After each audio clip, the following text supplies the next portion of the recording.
कि ज्योतिष के आज के दिन कितने प्रकार प्रचलित हैं? यीशु मसीह के जन्म से 3000 वर्ष पहले 20 प्रकार के ज्योतिषकार थे। एक सही ज्योतिष, एक आचार्य, उसकी पहचान क्या होती है? सही ज्योतिष की पहचान दो तरह से की जाती है जी। फर्स्ट ऑफ ऑल ये कि आप उसको अपनी दिक्कत ना बताएं, वो आपको खुद बता दें। पहले तो ये। दूसरी सही ज्योतिष की पहचान एक ही है जी, उसको ज्योतिष आना चाहिए। आपको धीरूभाई अंबानी जी का पता है? हाँ जी, हाँ।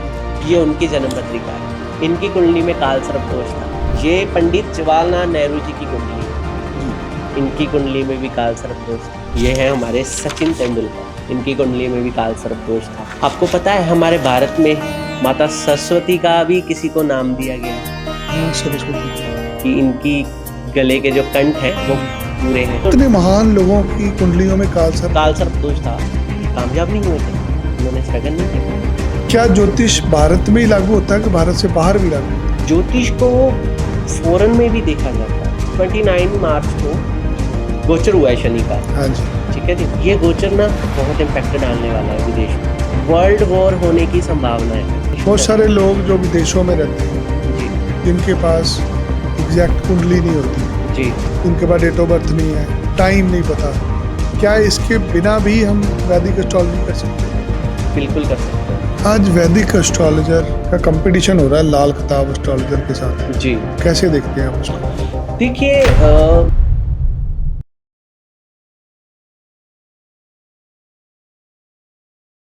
श्री राम जय राम जय जय राम, श्री राम जय राम जय जय राम, रघुपति राघव राजा राम, पतित पावन सीता राम। जय श्री राम जय श्री राम जय श्री राम। आज के इस पॉडकास्ट में वैदिक एस्ट्रोलॉजी से रिलेटेड चर्चा होगी। क्या है वैदिक एस्ट्रोलॉजी, कैसे काम करती है, कहाँ से उत्पत्ति हुई, क्या महत्व है वैदिक एस्ट्रोलॉजी का, 4 वेदों से निकले हुए ऐसे श्लोक, ऐसे मंत्र जो पुराणों में से भी मिलते हैं, जो रामचरितमानस से भी मिलते हैं। हर सनातन धर्म की पुस्तक ग्रंथ के अंदर ज्योतिष के बारे में विवरण है। कैसे वैदिक एस्ट्रोलॉजर से आप अपनी जिंदगी बदल सकते हैं, 4 वेद हमें क्या सिखाते हैं, भगवान श्री राम के जीवन से हम क्या सीखते हैं, भोलेनाथ ने हमें क्या शिक्षाएं दी हैं, हर मुद्दे पर चर्चा करेंगे आज की इस वैदिक एस्ट्रोलॉजी पॉडकास्ट पे। हमारे साथ एक युवा ज्योतिषी हैं जो निपुण हैं आपके सारे सवालों के जवाब देने के लिए। पॉडकास्ट को अंत तक देखिए और समझिए आप वैदिक एस्ट्रोलॉजी से कैसे अपना जीवन बदल सकते हैं। एक युवा ज्योतिषी, एक युवा वर्ग के लोग आज विदेश जाने की दौड़ में रहते हैं, बट एक युवा जिसने ज्योतिष को अपना कार्य माना, भगवान की सेवा माना, आज ज्योतिष की सेवा कर रहे हैं। एक यंग एस्ट्रोलॉजर, निपुण बहुत है, जानकारी बहुत है इनको, उनके माध्यम से ही आज का पॉडकास्ट होगा। मैं चाहूँगा कि मैं इनकी इंट्रोडक्शन इनके मुँह से लूँ। जी राम राम। राम राम जी। सबसे पहले धन्यवाद, आपने यहाँ पर हमारा पॉडकास्ट। मैं चाहूँगा आप अपना परिचय खुद दें। परिचय मैं दे रहा हूँ जी। मेरा नाम हरजसदीप है जी। और मैं जलंधर पंजाब का हूँ। पिछले काफ़ी वर्षों से मैं वैदिक एस्ट्रोलॉजी में हूँ और लगभग मैं अपना कार्यक्रम कर रहा हूँ, प्रैक्टिस लगातार कर रहा हूँ। मेरी जो ज्योतिष की दौड़ है, ज्योतिष की जो जर्नी है, वो मैंने अपनी स्कूल टाइम से ही स्टार्ट कर दी थी। जी।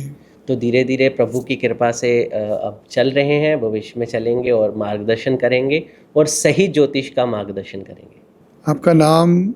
हरजसदीप। हरजसदीप जी। किसी का नाम दीप, किसी का नाम दीपक, किसी का नाम राम, किसी का नाम कार्तिक। जी। आज नामों से ही चर्चा शुरू करूंगा। जी। जब किसी के घर पे बच्चा पैदा होता है, जन्म होता है, तो उसी वक्त दौड़ लगती है एस्ट्रोलॉजर के पास। जी बिल्कुल। किसी के जन्म के लिए हर आदमी आपको अप्रोच करता है। कैसे देखते हैं इसमें? लोग आपको रात को भी कॉल करते होंगे, सुबह भी कॉल करते होंगे। बिल्कुल जी बिल्कुल। जन्म से ज्योतिष कैसे जुड़ा है? जन्म से ज्योतिष ऐसे जुड़ा है जी, प्रत्येक व्यक्ति चाहता है कि मेरा बेटा, मैं, जब मेरी फैमिली एक अच्छे स्तर पर रहें जी। एक लेवल पे रहें, समाज में एक अच्छी छवि रहे।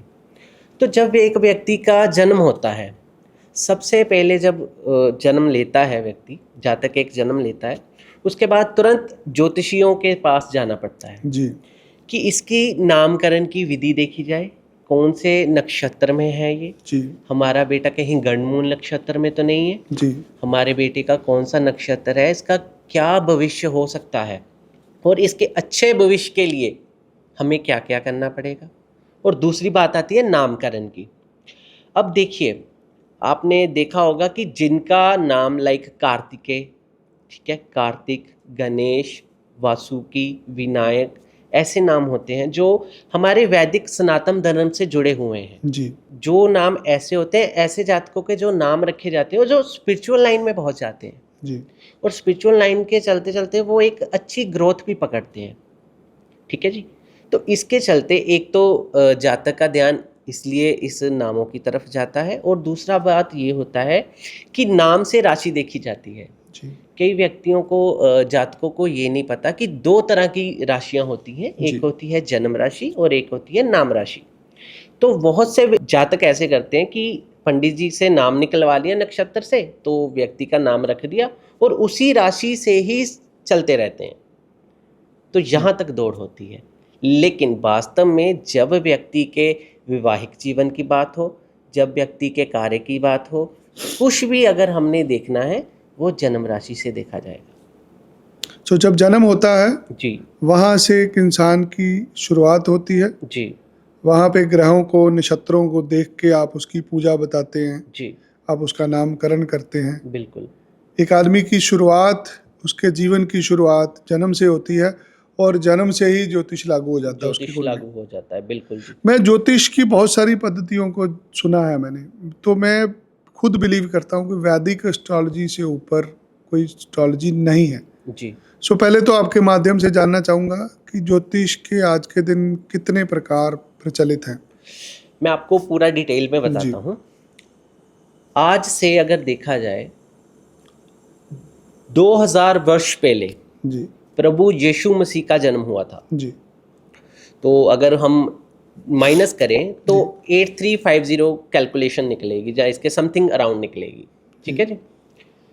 अब यीशु मसीह के जन्म से 3000 वर्ष पहले, जी यीशु मसीह के जन्म से 3000 वर्ष पहले 20 प्रकार के ज्योतिषकार थे, जिनमें से एक थे गर्ग, पराशर, बृहस्पति, सूर्य इत्यादि। ठीक है जी।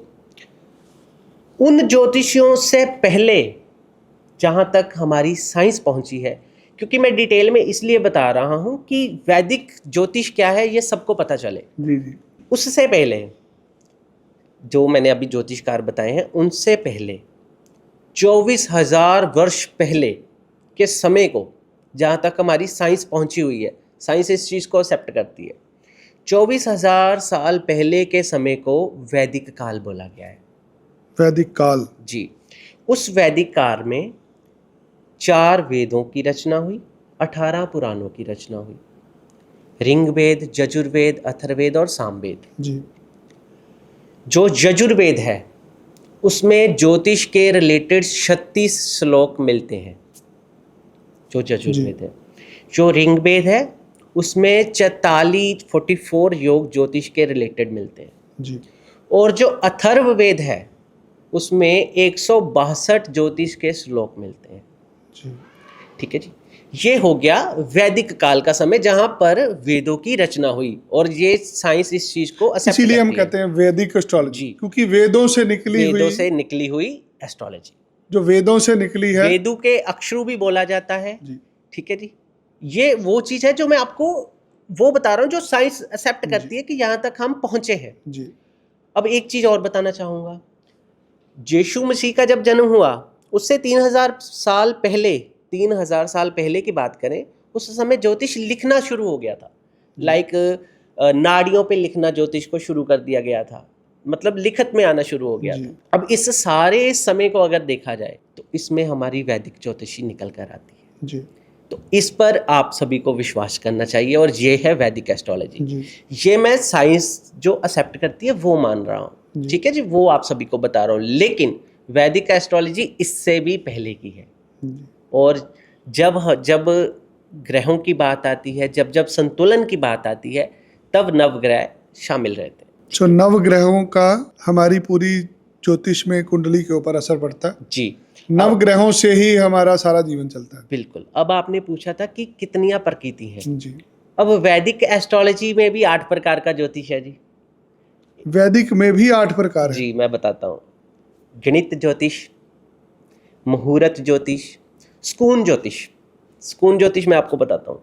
आपको महर्षि वाल्मीकि जी का पता होगा, जी सृष्टि जी रचयिता वाल्मीकि जी। भगवान श्री वाल्मीकि। जी, भगवान श्री वाल्मीकि जी स्कून ज्योतिष में इतने मतलब गुणकारी थे, मतलब इतने ज्ञाता थे वो। वैसे तो भगवान जिनके शब्द जी। लग गया वो उनके लिए तो बात ही कम है, जी। हमारे कम है शब्द। उन्होंने रामायण जो पहले लिख दी वो स्कून ज्योतिष था। सुकून ज्योतिष। जी, उसके बाद आता है समुदायी ज्योतिष, फिर आता है उपाय ज्योतिष, फिर आता है फलित ज्योतिष। ऐसे 8 प्रकार का ज्योतिष है। जी, ये हो गया वैदिक में। उसके बाद आता है जी लाल किताब, फिर भृगु नाड़ी आती है, फिर केपी आती है। ये बाद की बातें हैं, ये बाद उत्पन्न हुई चीज़ें हैं। जो वैदिक है वो वैदिक है, जो सनातन है वो सनातन है। और मैं आप सभी को बोलता हूँ कि ज्योतिष के प्रति आप विश्वास करें जी, और खुले दिल से और आंखें खोल कर करें, क्योंकि ज्योतिष एक ऐसा माध्यम है, ये आपको उस स्तर पर पहुंचा सकता है जिस स्तर पर आप जाना चाहते हो। आज ज्योतिष बहुत ज़्यादा हो गए हैं, जी। फैशन आ गया एस्ट्रोलॉजी का। सो ज्योतिष कई प्रकार के हैं। कोई ज्योतिष आपका भूत उतार रहा है, कोई आपको भूत चढ़ाने की सलाह दे रहा है, वशीकरण करवा लो, जी, अपना मनोकामनाएं पूरी कर लो। क्या ज्योतिष में कोई ऐसी विधियां भी होती हैं कि आप अपनी मनोकामनाएं पूरियां कर सकते हैं? इस विषय में भी हम बात करते हैं। जी आपका वशीकरण का पहले मैं क्लियर करता हूँ जी कंसेप्ट। वशीकरण, ब्लैक मैजिक, काला जादू इत्यादि ऐसे शब्दों हैं। जी जी जी ये सभी तांत्रिक क्रियाएं होती हैं। जी अब तंत्र शास्त्र होता है जी एक, ठीक है जी। जी। तंत्र शास्त्र एक ऐसा शास्त्र है जो ज्योतिष के बाद उत्पन्न हुआ है। जी ज्योतिष के बाद मतलब काफ़ी समय के बाद चर्चा में आया है। अथर्ववेद में एक अष्टकर्मा नाम का अध्याय है, जी उसमें तंत्र शास्त्र का पूरा लेख है, ठीक है जी। तो आप इस चीज़ को मान लीजिए कि अथर्ववेद में अगर तंत्र शास्त्र का लिखा है तो तंत्र शास्त्र है। ये भी वैदिक का पार्ट है। नहीं, वैदिक का पार्ट नहीं है जी, जी आफ्टर वैदिक। After मतलब वैदिक। वो अथर्ववेद में है, लेकिन अगर ये वेदों में है हाँ, तो उसका भी उसको हम मना नहीं कर सकते। मना नहीं कर सकते। अब तंत्र शास्त्र अगर है तो इसका प्रयोग क्या होगा, जी क्यों किया होगा, वो भी मैं बता देता हूँ। पुराने समय में जो राजा लोग होते थे ना, उनकी जब जंगें होती थी तो तंत्र शास्त्र उस क्रिया में प्रयोग करते थे कि राजा को अपनी प्रजा से खतरा बहुत रहता था, जी क्योंकि आधी प्रजा उधर से आ जाती थी, आधी प्रजा इधर से उधर चली जाती थी। तो राजा को भय लगा रहता था कि कोई प्रजा मेरे ऊपर ही ना वार कर दे जी सामने वाले की। तो ऐसे में वो तंत्र शास्त्र से एक भोजन तैयार किया करते थे जिससे वो उनके प्रति स्नेह रखें, जो उनकी जो प्रजा है उनके प्रति स्नेह रखें। अब देखिए, इसको यूज़ करा जा रहा है अब गलत माध्यम से। अब इसको यूज़ किया जा सकता था सही माध्यम के लिए, लेकिन अब इसको अपग्रेड ऐसा कर दिया गया है कि मैं क्या बोलूँ, जो चीज़ें नहीं भी हो सकती वो भी इस शास्त्र से जोड़ी कहने जाती का है। मतलब तंत्र बनाया गया था लोगों का भला करने के लिए, तंत्र भी भला करने के लिए ही बना था और तो इसका गलत प्रयोग करना गलत शुरू कर। प्रयोग हो गया। इसको बहुत अच्छी अच्छी चीज़ों के लिए यूज़ किया जा सकता था। अरे परमात्मा को मिलने का सबसे आसान तरीका है, परमात्मा को मिलने का जो लोग भक्ति करते हैं तंत्र साधना से, जी, तो ये देखिए, भी एक विधि है भगवान तक मैं पहुंचने बताता की। हूँ। आपको काल भैरव जी का पता है, जी जी माता तारा जी का जी पता है, जी इनको तंत्र शास्त्र में पूजा जाता है। जी तो भगवान है जी, स्वयं भैरव जी, काल भैरव जी शिव जी। शंकर का स्वरूप है। जी तो ये भी एक माध्यम है, लेकिन इसको गलत वे में ले लिया गया है और इसको गलत प्रयोग किया जा रहा है। और न जाने कितनी सी चीज़ें आ चुकी हैं कि आज में इसकी छवि तो ख़त्म है। इसको तो टोटली कहीं नेगेटिव ना लेना कहीं जाता है। एस्ट्रोलॉजी ज्योतिष बदनाम तो हो रहा है ना।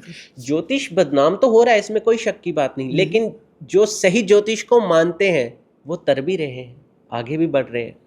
मैं आपको बहुत सी एग्जांपल्स दूंगा आगे, अभी हम बात करते हैं। अभी पहले तंत्र पे बात कर रहे थे, अब मैं आपको आगे चलता हूँ लेकर। तंत्र में 198 के आसपास ग्रंथ है, बाकी सब लुप्त हो चुके हैं। 198 के आसपास अभी भी आपको कहीं से अगर आप खोजोगे तो आपको मिल जाएंगे जी उसमें। जैसे मंत्र प्राशर एक ग्रंथ का नाम है, जी आप उसको यूज़ कर सकते हो।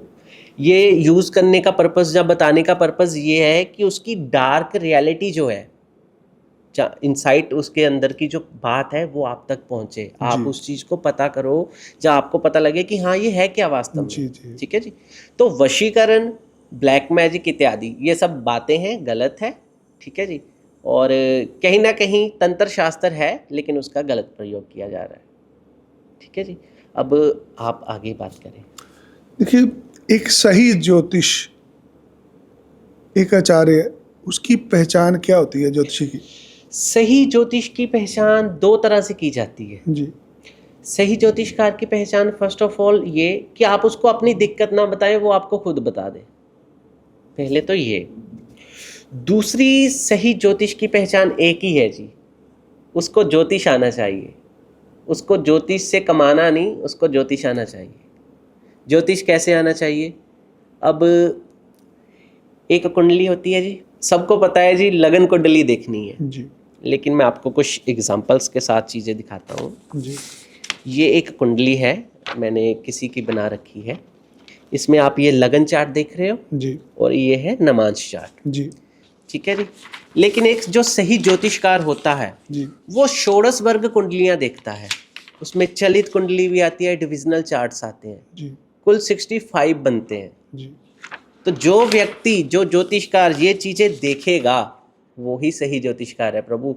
लगन कुंडली से अगर आप किसी भी चीज़ की प्रिडिक्शन करते हो ना, वो कामयाब नहीं होने वाली।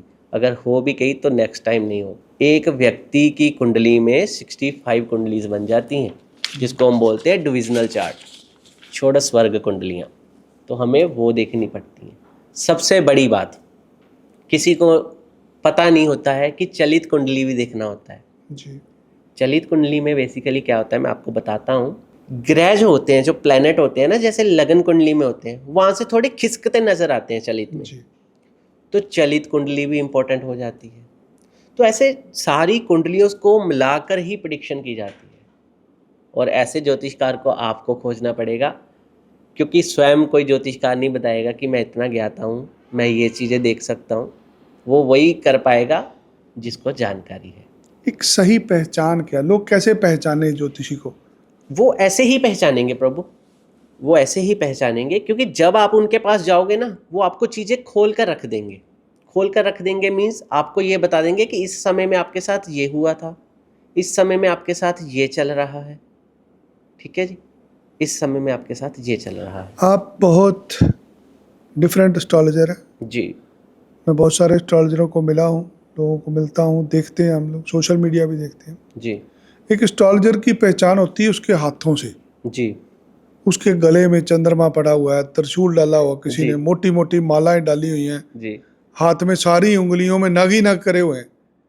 ये नगों की पहचान ज्योतिष से, बता देता हूँ ये भी जी। एक चलिए, एक नग डालते हैं एक ग्रह के लिए, एक ज्योतिष ने सारे ही नग डाले होते हैं। मैं वो क्या भी ये फैशन है या दुकानदारी है? मैं बता देता हूँ आपको इसका भी या clear उसको इतना खतरा होता है ज्योतिष को ग्रहों से, वो सारे ग्रह बांध के चलता है? मैं आपको क्लियर करता हूँ। बहुत अच्छा टॉपिक है, बहुत ही इम्पोर्टेंट टॉपिक है। जी पहले रत्नों की बात कर लेते हैं। हाँ जी देखिए जी, रत्न व्यक्ति क्यों पहनता है?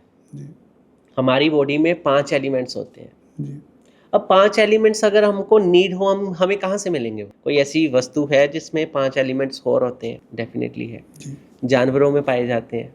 अब मान लीजिए एक रेपुटेटेड इंसान है, फॉर्मल कपड़े पहने हुए है उसने, बहुत अच्छा है, लेकिन उसको ग्रो नहीं मिल रहा। जी अब वो उसको ग्रोथ चाहिए, अब वो अपने साथ कोई डॉग को कैरी करे या कैट को कैरी करे तो अच्छा नहीं है। तो उसको वो जो सपोर्ट है वो कहाँ से मिलेगी? वो मिलेगी स्टोन से। अब ये तो हो गया स्टोन का टॉपिक। स्टोन क्या चीज़ है? स्टोन में 5 एलिमेंट्स होते हैं जो हमारी बॉडी को मिलते हैं। ठीक है जी। जी और व्यक्ति ग्रो करता है। अब आगे आपकी बात पे आ जाते हैं कि एक एस्ट्रोलॉजर ने माला डाली हुई है, उसने रत्न पहने हुए हैं। देखिए जी, मैं इसको बोलता हूँ दिखावा। जी ये मेरे भी हाथ है, जी। ठीक है। आपने कुछ भी नहीं डाला हुआ? मैं कुछ भी नहीं डाल रखा, ये बस मैंने रुद्राक्ष की माला पहनी हुई है। वो तो भगवान हाँ, का है ना जी। बिल्कुल। पाठ। अब देखिए एक चीज है, प्लेनेट को स्ट्रॉन्ग करने के लिए रतन बन है। जी। मान लीजिए आपके सूर्य वीक हैं, तो आपके सूर्य को अच्छे करने के लिए हमने आपको रूबी डाल दिया। जी। कुछ सब्स्टिट्यूट रतन भी हैं जिनके लिए राशि देखने की जरूरत नहीं, कुंडली देखने की जरूरत नहीं। अब जो एक ज्योतिषकार है, उसने नग नहीं पहनने और जिसने धंधा करना है वो तो अपनी ऐसे ही करेगा जी, उसको तो ये दिखाकर ही पैसा मिलेगा। अब हर चीज़ का सल्यूशन रतन नहीं है, मेरा ये मानना है। और जो हमारे पूजनीय गुरुदेव मेरे श्री अनुराग कौशिक जी और मेरे अन्य गुरुजी भी हैं, तो उन्होंने जो मुझे शिक्षा प्रदान की है, मैं उन्हीं के हिसाब से चलता हूँ। तो ये है कि जो रतन है वो सिर्फ हमारे प्लेनेट को स्ट्रॉन्ग कर सकते हैं, वो भी 40 से 50%, इससे ज़्यादा नहीं, ठीक है जी। रतन पहनिए अगर आपका प्लेनेट स्ट्रॉन्ग नहीं है और अगर आपका प्लेनेट कारक है। अब देखिए जी, आपने देखा होगा सलमान खान ने फिरोज़ा पहना था, लुकआउट किया होगा। अब वो पहनते नहीं, अब सिर्फ खाली चैन पहनते हैं जी। तो वो उन्होंने गलत फिरोज़ा पहना, उनको जेल यात्रा जाना ही पड़ी। जी। स्टोनों के गलत असर भी हो जाते हैं प्रभु। तो ये ज्योतिष से क्यों विश्वास उठ रहा है आज के समय में? क्योंकि सब कर रहे हैं धंधा। जी। रत्नों को बेच दिया जी, आपका 10 रत्ती का पड़ेगा जी, एक रत्ती का इतना है जी। चलो जी, बंदे ने डाल लिया, उसकी पहले हफ्ता 2 हफ्ते ठीक रही बात, उसके बाद उसका नुकसान हो गया। क्योंकि रतन ये नहीं है कि रतन ने आपका प्लेनेट स्ट्रॉन्ग कर दिया या वीक कर दिया। प्लेनेट किस भाव से रिलेटेड है, प्लेनेट कहाँ पर है और प्लेनेट की दशा भी है, ये सब भी चीज़ें मायने करती हैं। अब आपका मान लीजिए सूर्य अष्टमेश में हो जी। तो आपको सूर्य रतन पहनना ही नहीं चाहिए, ठीक है जी, मार्केश हो जाएगा वो कुंडली में। जी। तो अब आपने पहन लिया तो थोड़े दिन बाद आपका एक्सीडेंट हो जाएगा, नुकसान हो जाएगा, क्या करोगे? तो ये चीज़ें, जो दिखावा है उस पर नहीं जाना चाहिए, ज्ञान पर जाना चाहिए। सिर्फ एक ज्ञान ही ऐसा है जो आपको आगे लेकर जा सकता है, दिखावे पर मत जाइए। मैं सभी को ज्ञान बोलता हूँ, कौन देगा? ज्ञान देखिए कौन देगा? ज्ञान आप जैसे विद्वान देंगे। देखिए, मैं बताता हूँ कैसे। मैं तो अभी सीख रहा हूँ। आप सीख रहे हो, मैं बताता हूँ। जब भी हम विद्वान की बात करते हैं, सो ज्योतिष के अंदर विद्वान तो एक एस्ट्रोलॉजर को बोलेंगे ना जी। मैं बताता हूँ ना जी, विद्वान ज्योतिषकार हो गया, एक किसी को सही मार्गदर्शन करना भी विद्वान से कम नहीं है। मेरी बात सुनिए, जिसकी जिम्मेदारी है। मैं समझ गया आपकी बात को। अब आपके माध्यम से मान लीजिए किसी सही एस्ट्रोलॉजर के पास व्यक्ति चले जाता है और उसकी लाइफ अगर सक्सेस हो जाती है तो वो किसके माध्यम से हुई? जी, समझ रहा हूँ आपकी बात। ये भी चीज़ है, जिम्मेदारी होती है समाज में। आज हर एक इंसान बिल्कुल। अपनी अगर जिम्मेदारी देखिए, समझे तो लोग समय समय पर भगवान ने अवतार लिए हैं, ठीक है जी, दरिद्रता खत्म करने के लिए, नेगेटिविटी खत्म करने के लिए। अगर ज्योतिष इतनी जो अनमोल खजाना है, जो हमारे पूर्वज जो हैं, जो गुरुदेवों की देन है, उसको कोई अगर बिखारेगा तो कोई ना कोई भगवान जरिया बना ही देगा कि कुछ ना कुछ, अगर नेगेटिविटी है वहाँ पर रोशनी का भी उजाला होगा। आज सबसे बड़ा सवाल उठता है कि क्या वैदिक एस्ट्रोलॉजी में नग डालना चाहिए? अगर डालना चाहिए, क्या एक नग डालना चाहिए, 2 डालने चाहिए, या पूरे नगों से शरीर भर लेना चाहिए? देखिए, वैदिक एस्ट्रोलॉजी में रत्नों का प्रयोग होता है जी। ठीक है जी। और अगर आपका कोई स्पेसिफिक प्लेनेट वीक है जी। और आप उसको स्ट्रॉन्ग करना चाहते हो तो आप रत्न वेयर कर सकते हो, ठीक है जी। रत्न वेयर करना, एक अच्छे ज्योतिषकार के पास पहले जाइए, उनको अपनी पत्रिका दिखाइए, प्लेनेट बेनिफिशियर होगा, पंडित जी अलो करेंगे तो वेयर करिए। पंडित जी नग के बिना बात ही नहीं करते, क्योंकि वो 50,000 रुपये का टीका है जी। जी, कौन सा ऐसा एस्ट्रोलॉजर है जो कहता है जी कि आप नग ना डालो? उसने तो खुद ही नहीं, आप विचित्र आदमी हैं, आपने कोई नग नहीं डाला हुआ। ये मुझे लगता है कि एस्ट्रोलॉजर की पहचान ही नग होते हैं।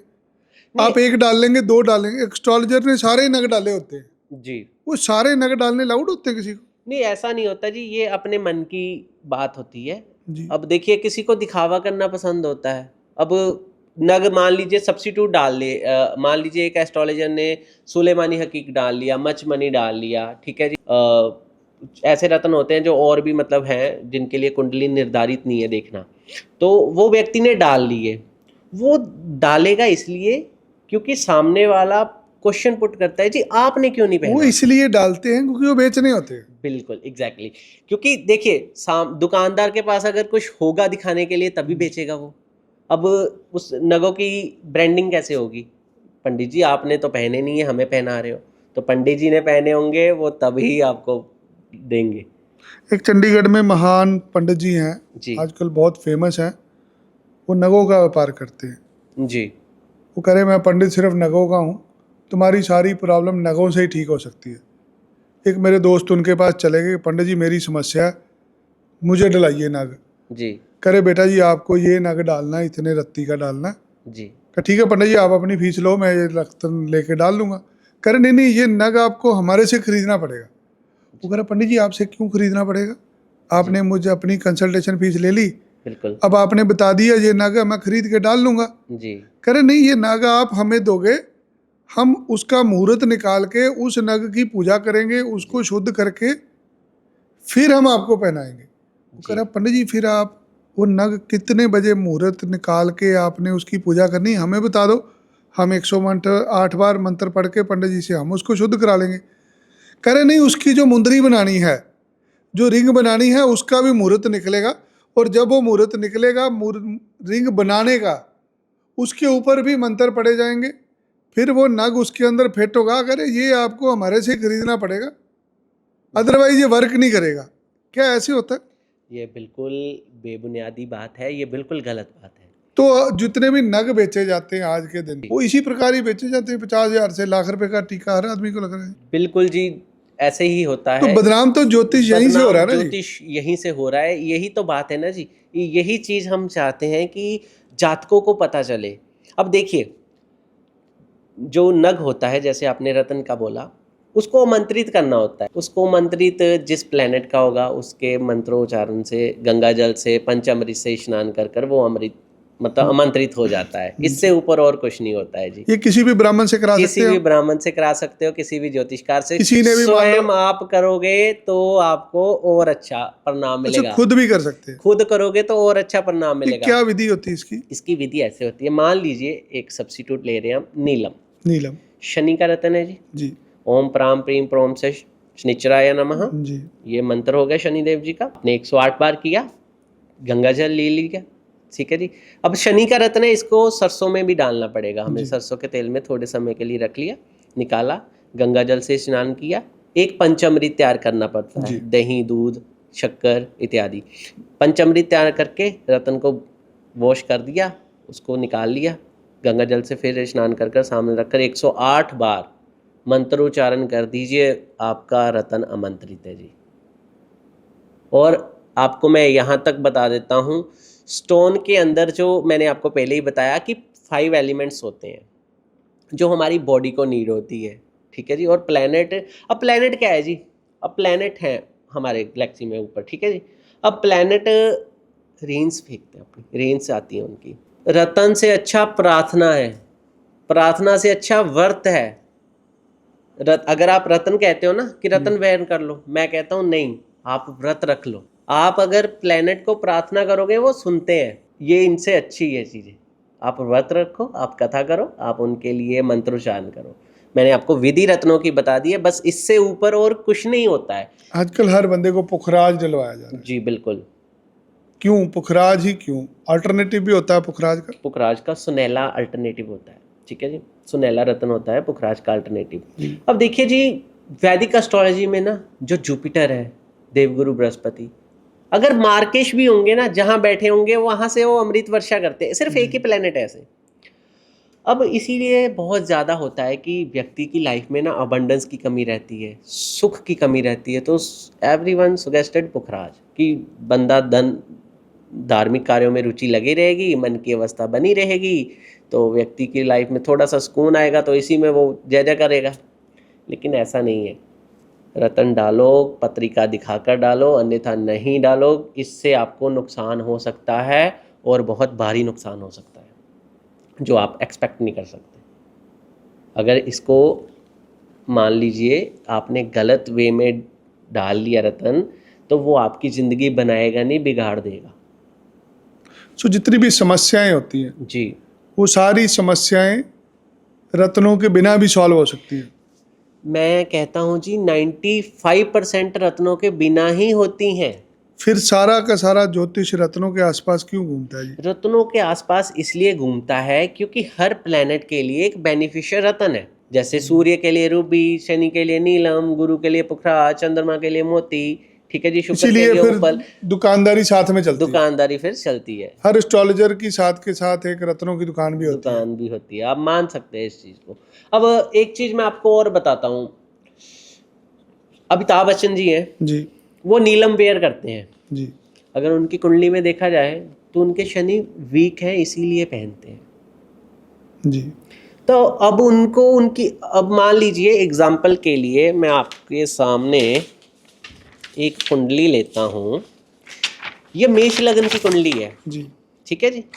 इसमें क्या है, मंगल नीच के हो गए हैं, जी कर्क राशि में मंगल नीच के रहते हैं। अब मंगल किन बाबों के स्वामी हैं? लगन के स्वामी हैं और अष्टमेश के स्वामी हैं। अब ये पत्रिका लेकर पंडित जी के पास चले गए और पंडित जी ने अगर मूंगा डलवा दिया, आपको क्या लगता है ये बंदा सक्सेस होगा? नहीं, ये बंदे की कठिनाई और बढ़ जाएगी। अच्छा, रत्न पहनने से और खराब हो जाता है? हाँ जी, ये देखना होता है कि रत्न किस प्लेनेट का पहनना है और प्लेनेट बेनिफिशियर है या नहीं। अगर प्लेनेट बेनिफिशियर नहीं है तो रत्न मत वेयर कीजिए, नहीं तो आपकी जिंदगी खराब हो जाएगी। अब आपने ये कुंडली चार्ट खोला हुआ है, जी इसके अंदर मैं साधारण तरीके से लोगों को बताना चाहूंगा, जी, क्योंकि जब तक जानकारी नहीं होगी तो बिल्कुल बिल्कुल पंडित जी के पास जाने कुछ नहीं होगा। बिल्कुल। ये जो जितने भी इसके अंदर खाने हैं, जी इसको घर बोला जाता है शायद। जी, तो ये मैंने सुना पूरा पर ये 12 घर होते हैं। 12 भाव होते हैं, घर होते हैं जी। साधारण तरीके से लोगों को समझाइए, ये 12 घर बंदे की जिंदगी में कहाँ कहाँ क्या क्या प्रभाव डालते हैं। जी आपको मैं बताता हूँ, ये देखिए, ये कुंडली है पूरी। जी यहाँ पर जहाँ पर एक लिखा हुआ है, हाँ जी ये होता है जी लगन, ये लगन। होते हैं आप स्वयं। जी सेकंड भाव से आपका देखा जाता है कुटुंब, जी पैसा। जी तीसरे से आपका देखा जाता है ट्रैवल यात्रा। जी ट्रैवल यात्रा मीन्स जो डोमेस्टिक होती है, इधर उधर जाना, यात्राएं छोटी मोटी करना। फोर्थ मतलब थर्ड हाउस से और भी कई चीजें देखी जाती है, मैं थोड़ा ऊपर ऊपर से बता हर रहा हूँ। घर से जी। कुछ ना कुछ देखा जाता है। हाँ, फोर्थ हाउस से देखा जाता है आपकी प्रॉपर्टी, आपकी माता। जी पंचम से आपकी रिलेशनशिप, आपकी स्टडी। जी षष्ठ से आपके ऋण। सप्तम से आपकी शादी। अष्टम से आपके कष्ट। नवम से आपके पिता। दसम से भी देखा जाता है, लेकिन हम नवम से देखते हैं ज़्यादातर। 10th हाउस से पिता भी देखे जाते हैं, कैरियर भी देखे जाते हैं। एकादश भाव आपका लाभ। जी 12th हाउस ट्रैवल यात्रा, जेल यात्रा, खर्चे, मेडिकल एक्सेट्रा।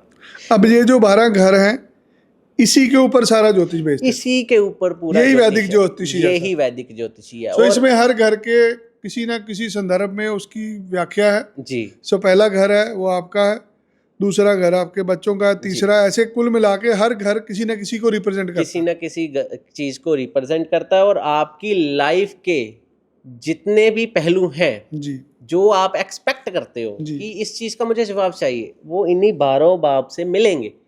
मैंने आपको जो चीजें बताई हैं वो कम बताई हैं अभी।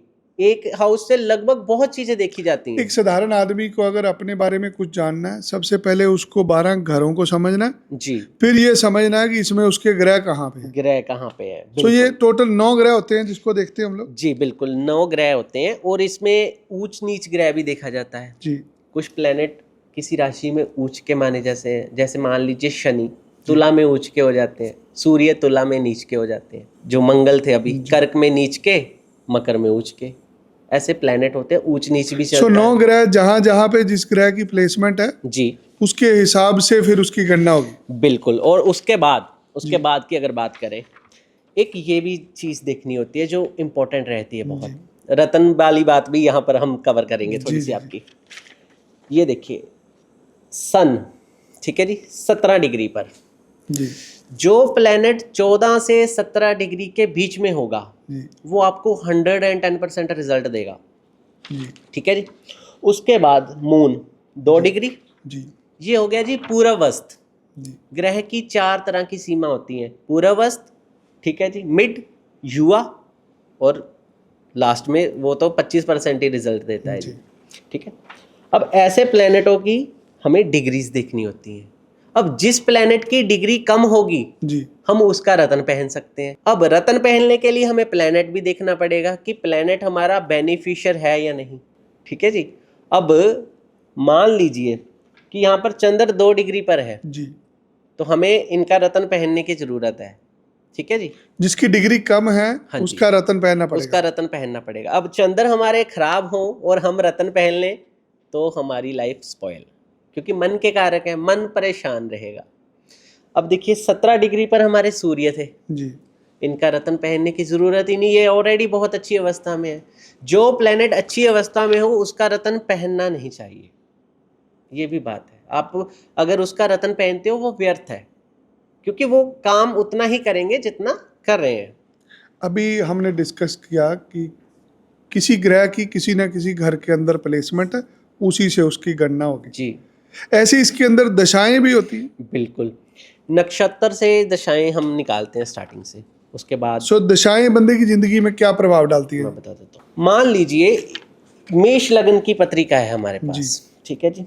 यहाँ पर सप्तम भाव के स्वामी शुक्र हैं और कुटुंब के भाव और धन भाव के स्वामी शुक्र हैं। जी प्रत्येक व्यक्ति की लाइफ में ना आज के समय में शुक्र बहुत इंपॉर्टेंट है, हाँ क्योंकि जी। शुक्र बताता है लग्जरी। जी शुक्र हमारा लग्जरी लाइफ है, पैसा धन भाव शुक्र, लक्ष्मी का कारक शुक्र है। तो अब इस व्यक्ति की शुक्र की महादशा चल पड़ी जी और इसकी एज होगी लगभग मान लीजिए 25 के अराउंड, जी तो ये व्यक्ति की महादशा बहुत अच्छी जाएगी।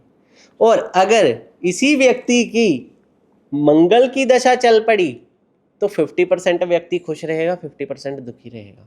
सो हर ग्रह की अपनी एक दशा है, हाँ जी, वो हर जीवन में अलग अलग समय पे शुरू अलग होती अलग है। समय पे इनका एक टाइम पीरियड होता है। लाइक जैसे शुक्र की 20 साल की रहती है, जी। ऐसे इनका एक टाइम पीरियड होता है। तो वो दशाएं जब आती हैं उसमें अंतरदशा, पतंतर दशा, सूक्ष्म दशा ऐसे होती हैं। वो सभी चीज़ों को देखकर, और ग्रह गोचर सबसे इम्पोर्टेंट बात, ट्रांजिट अभी क्या क्या है, अभी जी। का क्या है, ऊपर जी प्लेनेट हमें क्या साइन दे रहे हैं, उसको देखकर प्रिडिक्शन की जाती है। उसके हिसाब से व्यक्ति की लाइफ में एक्शंस होते हैं। सो अभी तक जो मैं समझा कि प्रॉपर साइंस है। जी, आपको सिर्फ एक विद्वान चाहिए जो गणना सही से कर गणना सके, सही से कर सके। बाकी डेफिनेटली जो आपके साथ होना है वो होना ही है। ये एक ऐसा साइंस है, इससे ऊपर का कोई साइंस नहीं है, इससे ऊपर कोई साइंस नहीं है। सो जब दशाएं चलती हैं, दशाओं के अंदर फिर योग भी होते हैं। दशाएं के अंदर योग बनते हैं, डेफिनेटली बनते हैं, ट्रांजिट कुंडली में बनते हैं। जी ठीक है जी। उस योग के आधार पे अब आपको मैं बताता हूँ, एक व्यक्ति है मान लीजिए वो लेबर का काम कर रहा है, जी अचानक वो रास्ते में जाता है 500 रुपए की लॉटरी खरीद लेता है जो पंजाब स्टेट से निकलती है, जी। और अचानक वो निकल भी आती है, वो योग होता है। वो योग है। प्रत्येक व्यक्ति की कुंडली में ऐसे योग बनते हैं। अच्छा, हर और किसी की हाँ जी, लाइफ में ऐसे लॉटरी के योग होते हैं। डेफिनेटली मैं आपको एक एक चीज क्लियर करता हूँ, क्योंकि जातक जब ये चीजें सुनेंगे ना उनको फिर पता चलेगा कि ज्योतिष है क्या। जी अब उस व्यक्ति ने मान लो लॉटरी खरीद ली और उसकी वो लॉटरी निकल आई, क्योंकि उसका मान लीजिए अच्छा योग चल रहा था। जी अब एक व्यक्ति किसी कंडीशन में फंसा पड़ा है, उसको पैसों की जरूरत पड़ गई 5 से 10 हज़ार रुपए की, वो इधर उधर ट्राई कर रहा है, लेकिन अचानक कोई उसका पुराना दोस्त उसकी हेल्प कर देता है। ये भी योग, ये भी योग सो है, जब भी आप किसी बुरे चीज में जाते हैं वो भी योग है, जब आपके साथ कुछ अच्छा हो रहा है वो भी योग वो भी योग है। है। ये ऐसे ही इसमें दोष भी होते हैं, दोष भी होते हैं, जैसे योग हैं ऐसे दोष भी दोष हैं। भी होते हैं। मान लीजिए किसी लगन कुंडली, एक हम लगन कुंडली ले लेते हैं जी, यहाँ पर है हमारे पास, ये एक चार्ट है तुला लगन का। जी। इसमें चंद्र के साथ केतु बैठे हुए हैं। चंद्र के साथ केतु बैठे हैं। ठीक है जी, ये कंजक्शन हो गया, एक हाउस में चंद्र के साथ केतु बैठे हुए हैं, ये बन गया चंद्र ग्रहण नामक अशुभ योग। अच्छा, चंद्र केतु इकट्ठे नहीं होने चाहिए। चंद्र केतु इकट्ठे नहीं होने चाहिए, चंद्र राहु भी इकट्ठे नहीं होने चाहिए। तो जब हो गया तो ये योग बन गया योग बन आपका। गया। लाइक अब ये सूर्य के साथ बैठेंगे तो सूर्य ग्रहण बन जाएगा। राहु केतु ही ऐसे प्लेनेट है जो सूर्य और चंद्र को ग्रहण लगाते हैं। जी। ठीक है जी। अब मान लीजिए किसी पत्रिका में चंद्र ग्रहण योग बन गया, 110% ओपनली बोल रहा हूँ, इस जातक की मदर बीमार होगी।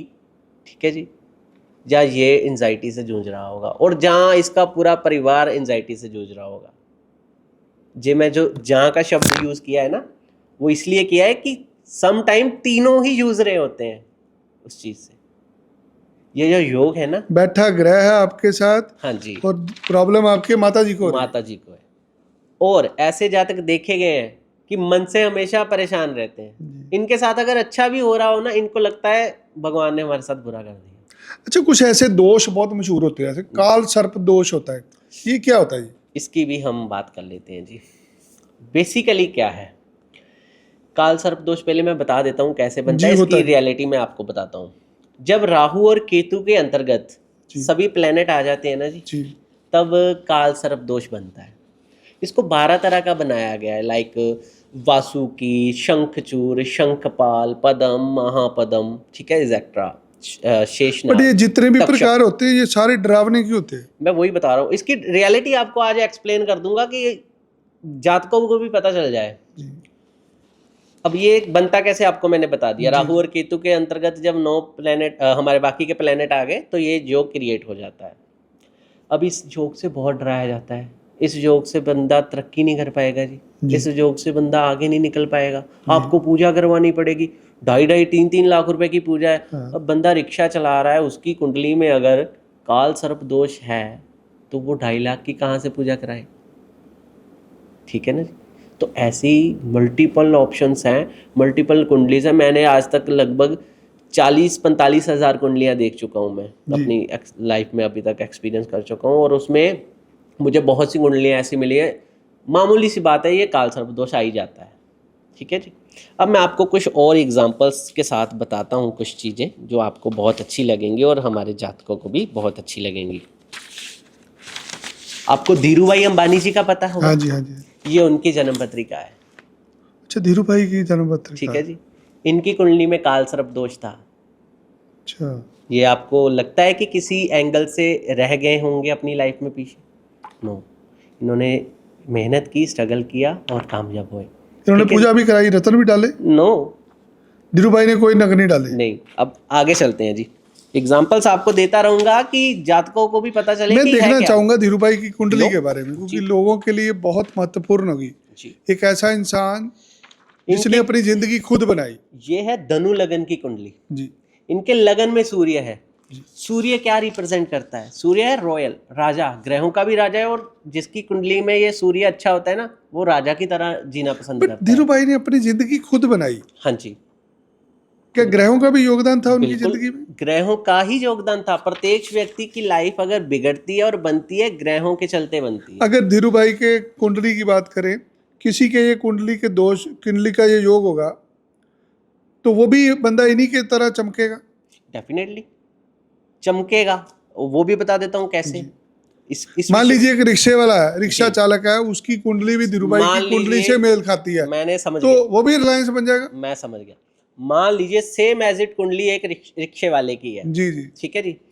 अब यहाँ पर एक चीज है, जोखिम उठाने का योग। जब उसकी कुंडली में जोखिम उठाने का योग आएगा और वो किसी अपना बिजनेस में जोखिम उठा लेगा, उसको एक अच्छा गाइडेंस करने वाला व्यक्ति मिल जाएगा, वो भी धीरू भाई अंबानी ही बन जाएगा। बट कर्म तो करना पड़ेगा। कर्म करना पड़ेगा, एक्शन में आना पड़ेगा। यही तो चीजें समझनी है आपने ना। बोला एक आदमी का योग बना, जी, उसने रास्ते पे जाते लॉटरी खरीदी, हाँ जी। उसकी 5 करोड़ रुपए की लॉटरी निकल आई। अब योग दूसरे आदमी का भी था, उसने लॉटरी डाली नहीं। जी, अब यही चीज हम इसी बात को पकड़ लेते हैं। अब उसने लॉटरी डाली नहीं, लेकिन उसने वास्तव में कुछ और किया होगा। अब मान लीजिए आप मेरे साथ पॉडकास्ट हम बात कर रहे हैं, जी। अब सेम एज इट हमारे आसपास या कहीं और व्यक्ति भी बैठे हो सकते हाँ, हैं, बहुत वो सारे कुछ ना कुछ और कर रहे होंगे। तो एक्शन, मेन कर्म अगर क्लैरिफाई होंगे अपने माइंड से कि हमने क्या करना है, तो डेफिनेटली आपको सक्सेस मिलेगा। प्रत्येक व्यक्ति को मिलेगा। कोई व्यक्ति भगवान ने आज जिस परिवार की हम कुंडली देख रहे हैं, जी, मुझे नहीं लगता पूरे इंडिया में इससे धार्मिक परिवार कोई होगा। बिल्कुल आज हर तीर्थ स्थान पर जी आपको अंबानी फैमिली के लोग मिलते हैं। डेफिनेटली। जब किसी बंदे के पास इतना पैसा है, इतना रुतबा, फिर वो वैदिक के पीछे क्यों भाग रहे हैं? क्योंकि इन लोगों को वैल्यू पता है कि हमें कर्म करना पड़ेगा। मैं वही बताता हूँ, इन व्यक्तियों की लाइफ में सक्सेस आया, इनको पता है कैसे आया। हम्म, इनकी लाइफ में भी कोई ज्योतिषी आया होगा, ऐसी बात नहीं है कि ये ज्योतिषी के पास गए नहीं होंगे। सक्सेस उसी व्यक्ति को मिलेगा जो व्यक्ति धार्मिक कार्यों में रुचि रखेगा, राम नाम के साथ जुड़ा रहेगा, राधे कृष्ण के साथ जुड़े रहेगा। और दूसरी बात, कुंडली में योग है ना, हर प्रत्येक व्यक्ति कुछ ना कुछ लाइफ में कर सकता है। प्रत्येक व्यक्ति, अब हम काल सर्प क्या पे थे, क्या धीरू भाई की कुंडली में भी शुक्र का योग था? ये देखिए मैं आपको इनकी कुंडली एलैबोरेट करता हूँ थोड़ी सी। जी धनु लगन की पत्रिका है, जी सूर्य और चंद्र लगन में विराजमान है। जी ठीक है जी, तो ये पहली बात तो बहुत अच्छी। गुरु 10th हाउस में, गुरु की पंचम दृष्टि, ठीक है जी, 3rd हाउस पे, व्यक्ति कुछ ना कुछ करता रहा। ठीक है जी, मंगल के साथ केतु, ये इनका थोड़ा माइनस पॉइंट था क्योंकि ये अंगकारक दोष बन गया था इनकी कुंडली में। अब मैं आपको एक चीज और बताता हूँ, प्रत्येक व्यक्ति की कुंडली में एक अशुभ दोष पाया ही जाता है। अगर नहीं पाया तो धीरू जाता, भाई की कुंडली में भी एक शुभ दोष था। इनके साथ बहुत से हैपन हुए होंगे। लाइक ये अगर किचन में जाते होंगे रैंडमली कुछ बनाने, इनके कुछ लगता होगा हाथ में, चोटें बहुत लगती होंगी इनको। ठीक है जी, अब इनके शनि देखिए, जी अपनी ही राशि में बैठे हैं 2nd हाउस में। जी तो ऐसे जातक पैसा कहाँ खर्चना है बहुत अच्छे से जानते हैं, और इसी थ्योरी से ये व्यक्ति कामयाब हुआ है। और इसकी जन्म पत्रिका में भी काल सर्प दोष था। अब हम आगे चलते हैं और एग्जाम्पल की तरफ कि जिससे क्लैरिटी हो, इंसाइट हो। जी ये पंडित जवाहरलाल नेहरू जी की कुंडली है, जी इनकी कुंडली में भी काल सर्प दोष था। जी ठीक है जी, अब मैं आपको कुछ और बताता हूँ कुंडली जिनकी कुंडली में हमें काल सर्प दोष मिलता है। ये है हमारे सचिन तेंदुलकर, इनके बारे में कौन नहीं जानता, क्रिकेट के भगवान बोला जाता है इनको। जी इनकी कुंडली में भी काल सर्प दोष था। आपको पता है हमारे भारत में माता सरस्वती का भी किसी को नाम दिया गया है माँ सरस्वती का? कि इनकी गले के जो कंठ हैं वो जी पूरे हैं। आपको पता है उस लता मंगेशकर जी, उनकी कुंडली में भी काल सर्प दोष था। अब देखिए, इतने आपको मैंने जो इतने महान लोगों की कुंडलियों में काल सर्प दोष था, ये कामयाब नहीं हुए क्या? इन्होंने स्ट्रगल नहीं किया? कामयाब हुए हैं, स्ट्रगल भी किया है, आगे बढ़े भी हैं, नेम और फेम ये भी कैसे पाया है। संभव है? वही मैं आगे बताने जा रहा हूँ। नेम और फेम भी पा लिया, सब कुछ है इनकी लाइफ में। तो अगर ये काल सर्प दोष होता तो ये आज कहाँ होते? जैसे डराया जा रहा है ना, ऐसे तो नहीं होता इनके साथ। अब काल सर्प दोष की क्लैरिटी सुन लीजिए। काल सर्प दोष बना है जी 1950 के बाद। जी 1950 के पहले अगर ग्रंथों में देखा जाए, जैसे सारावली एक ग्रंथ है, ठीक है जी, उसके बाद ज्योतिष दीपिका, फल दीपिका इत्यादि ऐसे ग्रंथ बहुत हैं जो हमने भी रीड किए हुए हैं। उसमें कहीं भी काल सर्प दोष का है ही नहीं जिक्र ही नहीं। तो 1950 के बाद ये योग बन गया, और ऐसा ये योग बना कि लोगों की लाइफ को खा रहा है आज के समय में। और मैं इस चीज़ का टोटली विरोध करता हूँ कि काल सर्प दोष नामक कोई योग होता ही नहीं है, दोष होता ही नहीं है। तो ऐसा कुछ नहीं होता? ऐसा कुछ नहीं है, आपके सामने एग्जांपल्स पड़ी हैं। सब ने रोका। बिल्कुल, मेरे एक फ्रेंड है, मैं आपको उनका नाम भी लेता हूँ। उनका नाम है विजय कुमार जी। उनकी कुंडली में तक्षक नामक काल सर्प दोष है। उन्होंने जहाँ जब जब जरूरत पड़ी उन्होंने अपनी लाइफ को एंजॉय किया। स्ट्रगल तो हर व्यक्ति करता है, अब जब उनकी फैमिली अच्छी है जी, तो अगर काल सर्प दोष होता है ऐसे तो बंदा कुछ करता ही ना। और इसकी जो पूजा के जैसे दाम है और जैसे लूटा जा रहा है जी, वही तो इस हिसाब से कोई दे नहीं सकता। ऐसा कुछ नहीं होता और ऐसा कुछ हो नहीं सकता। एक और बड़ा दोष लोगों को टेंशन में डाल देता, मांगलिक दोष। इसकी भी हम बात कर ये लेते होता हैं। है मांगलिक दोष? बेसिकली ये मांगलिक दोष नहीं है, मांगलिक योग होता है। योग होता है जब शादी होनी होती है। बिल्कुल। अब मान लीजिए ये एक पत्रिका होती है जी ठीक है जी, 1 4 7 8 12 इन भावों में अगर कहीं मंगल दिखे जी तो व्यक्ति मंगल योग के अंदर आ जाता है। अब व्यक्ति मंगल योग वाले व्यक्ति क्या होते हैं, इनके अंदर एक आम नागरिक से 2 गुना ज़्यादा पावर होती है। अच्छा, पावरफुल होते हैं लोग। पावरफुल होते हैं, ये किसी को पता ही नहीं है। मांगलिक योग बुरा नहीं होता? बुरा नहीं होता। इनकी जो पावर होती है ना वो एक आम साधारण व्यक्ति से ज़्यादा होती है।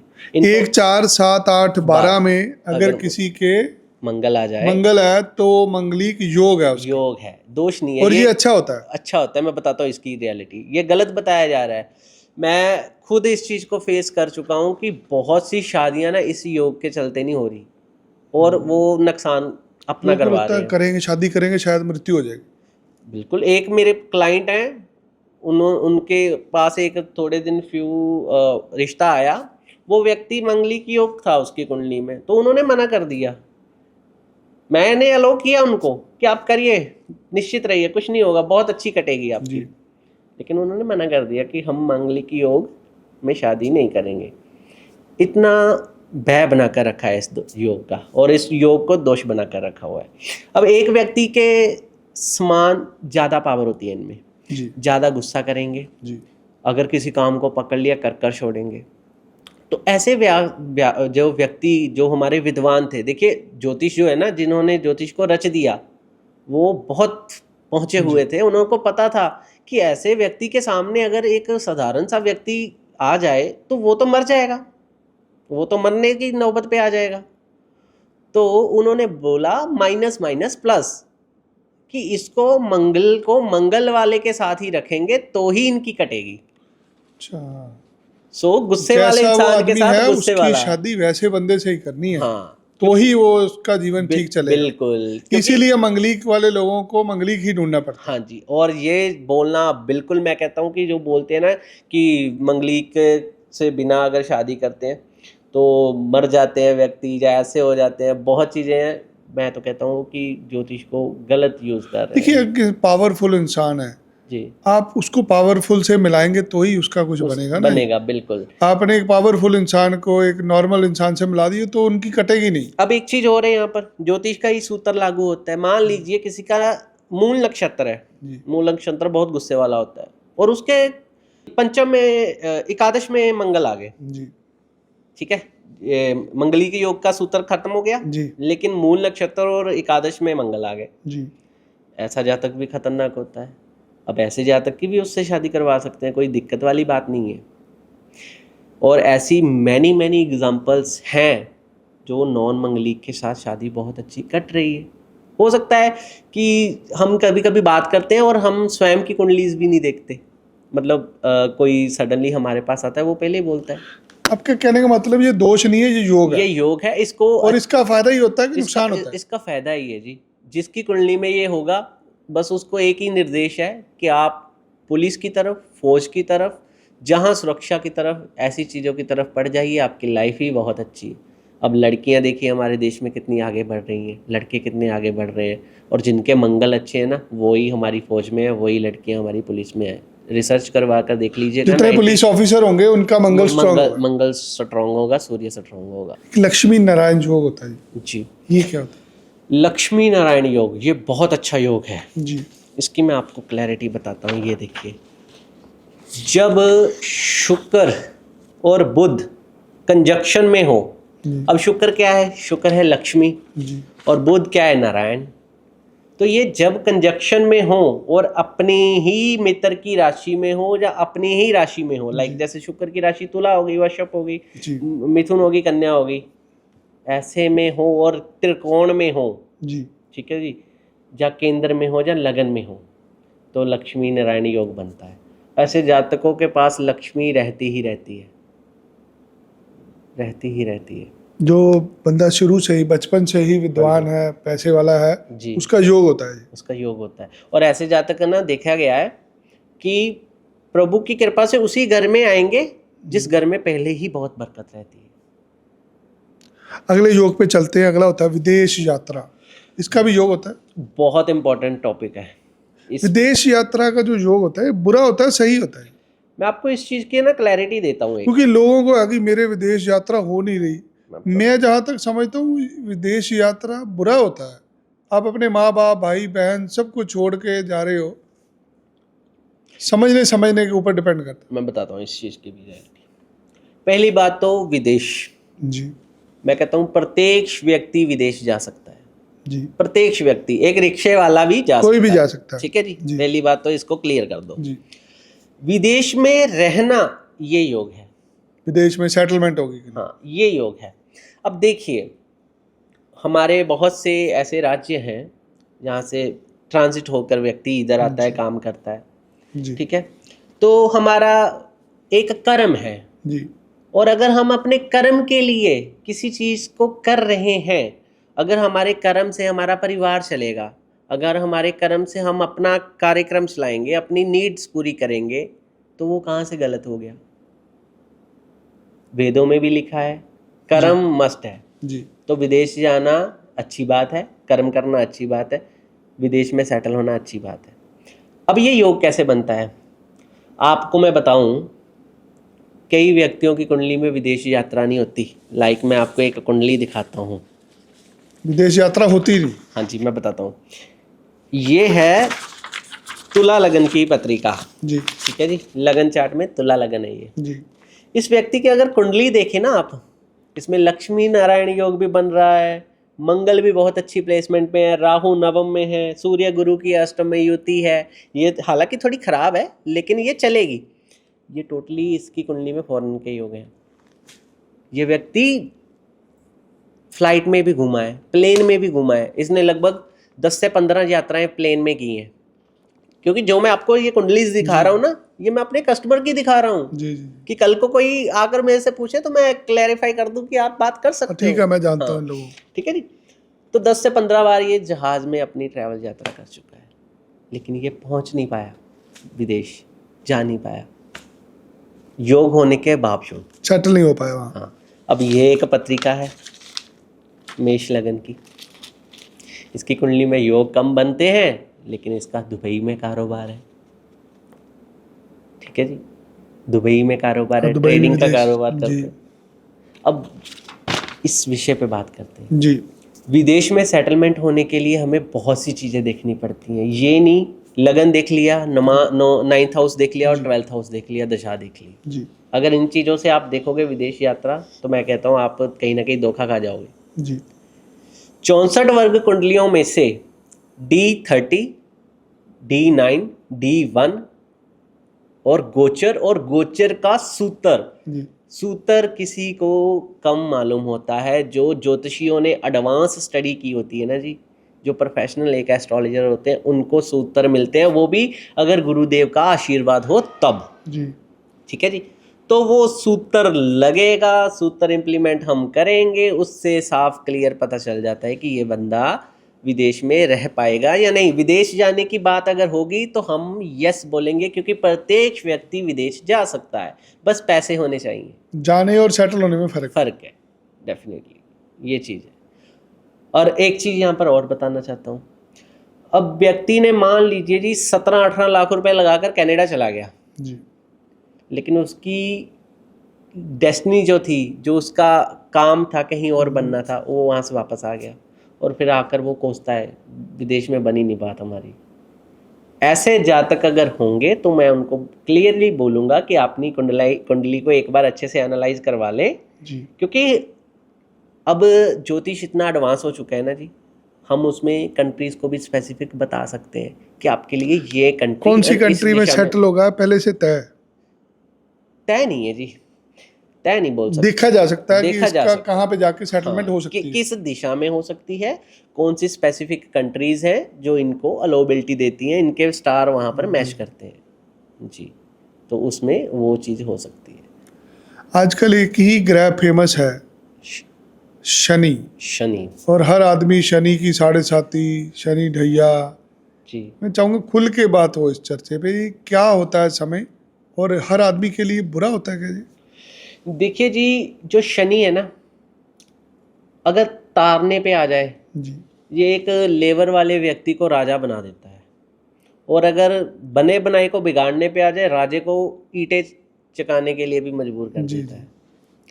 अब शनि की बात करें, शनि है जी न्याय के देवता। जी प्रत्येक व्यक्ति की लाइफ में 3 बार 7.5 आती है। जी एक बार होता है, ज़्यादातर वो जब पैदा होता है वहीं पर निकल जाती है। अब 7.5 पे पहले बात कर लें कि 7.5 क्या है।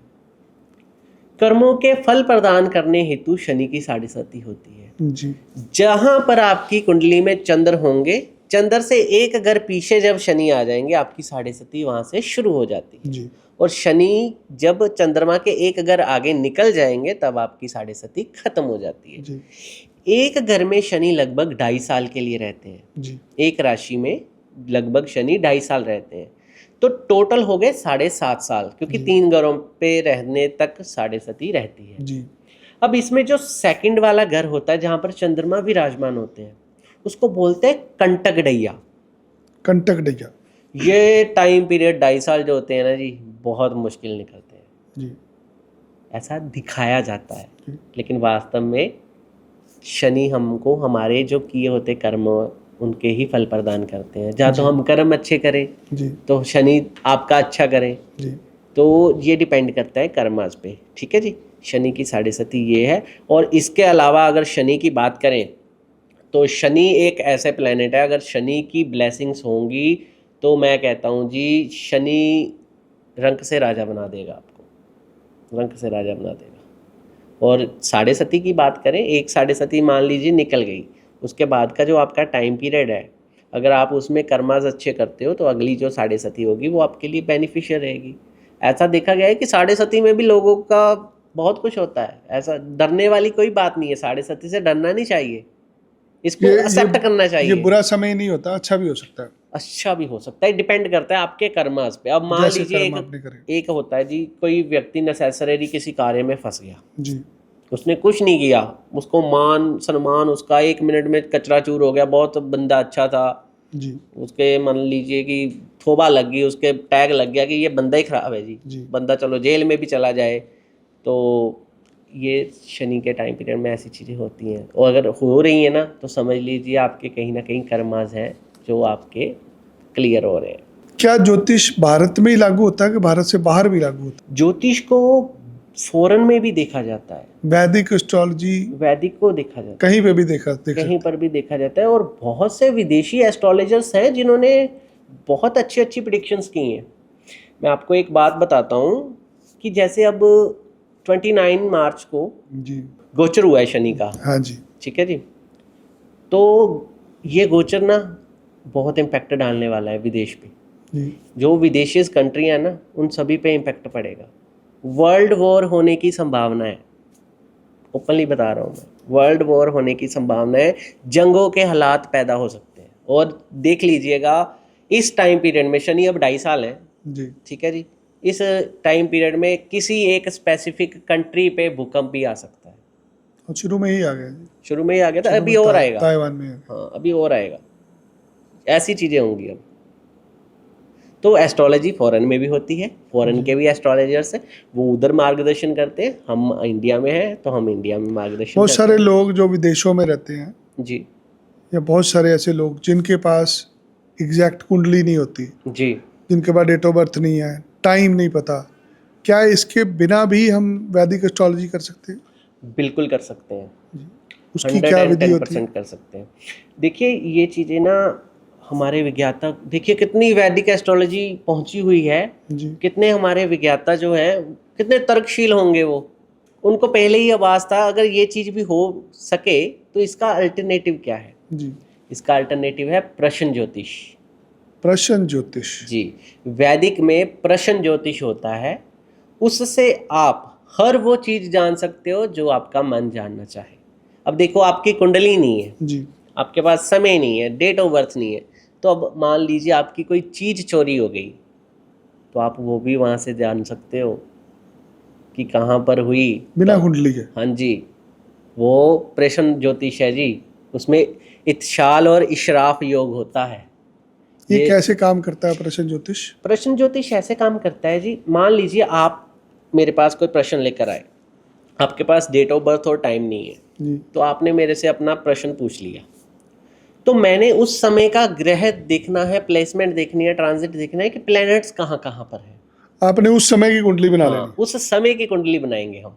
उस समय की कुंडली बनाकर हमारे जो सूत्र हैं वो हम इम्प्लीमेंट करेंगे और उस चीज़ों से आपके जवाब देंगे। और यकीन मानिएगा प्रश्न ज्योतिष भी ऐसा ज्योतिष है कि 99% एक्यूरेट निकलता है। और जो मैच की प्रिडिक्शंस होती हैं, लाइक इंडिया भारत पाकिस्तान में कौन जीतेगा, कौन सी राजनीति आएगी, कौन सा क्या हो सकता है, ये सारी चीज़ें प्रश्न ज्योतिष से देखी जाती हैं।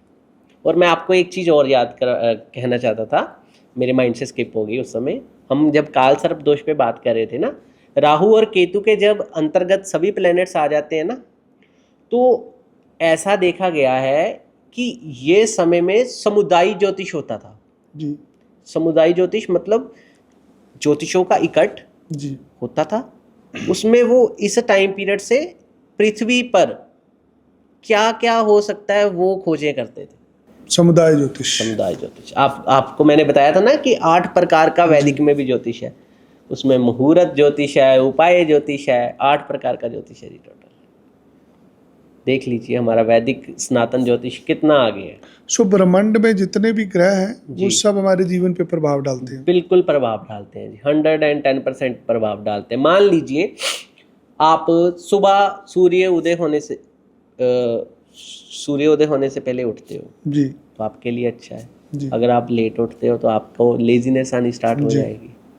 हर प्लेनेट हमारी जिंदगी पे असर करता है। पानी, वाटर एलिमेंट, चंद्र। जी, अब देखिए जब पूर्णिमा होगी आपका मन सही रहेगा, खुश रहेगा, और जो मानसिक इस समय में पेशेंट होंगे ना, वो उग्र हो जाते हैं, उनका स्वभाव उग्र हो जाता है।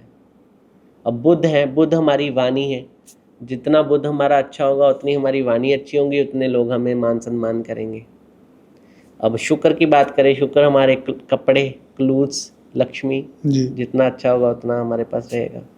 शनि, शनि है हमारा पाँव, ठीक है जी, शनि है हमारी बैकबोन, मस्तिष्क का आधा हिस्सा भी शनि को माना जाता है। जब हम ग्रहों की बात करते हैं, हमने सूरज ग्रह की बात कर ली, जी चंद्र, बात आती है शनि की भी बात, बट जो पापी ग्रह बोला जाता है, जो तड़फाते हैं हर आदमी की जिंदगी में, जो दुख लाते हैं, वो राहु केतु ही बोला जाता है। जी। एक आदमी की जिंदगी में राहु केतु का क्या महत्व होता है? राहु और केतु का ना बहुत ज़्यादा महत्व है जी राहु जिसको तारे उसको कौन मारे, एक कहावत है जी। अच्छा, तारते भी हैं राहु? मैंने कहा जी जिसका राहु अच्छा होगा ना, उसके सम्मान में बंधा नहीं कोई होता। राहु अच्छे भी होते हैं। राहु अच्छे भी होते हैं, मैं बताता हूँ ये भी। जी अब देखिए एक चीज़ मैं बताता हूँ आपको, पापी ग्रह, शनि को भी पापी ग्रह बोला जाता है, जी राहु केतु को भी पापी ग्रह बोला जाता है। अब राहु और केतु का इम्प्लीमेंट क्या है लाइफ में? केतु है जी, केतु जहां पर बैठेंगे उस चीज से दूर कर देंगे। अगर मान लीजिए आपके केतु 2nd हाउस में बैठे हैं ना, आपके परिवार में अनबन रहनी शुरू हो जाएगी, आपका मन करेगा मैं बाहर ही रहूं। पैसे से नहीं मोह होता है ऐसे व्यक्तियों को। जी और अगर यहीं पर राहु हो और मित्र क्षत्रिय हो और उच्च के हो, जहाँ अच्छे प्लेसमेंट पे हो, तो ऐसे व्यक्ति उस बंदे से भी पैसे निकलवा लेता है जिसने कभी पैसे ना खर्चे। जी तो राहु जिनके अच्छे होते हैं ना जी, वो होते हैं पॉलिटिशियंस, ठीक है। पॉलिटिशियंस।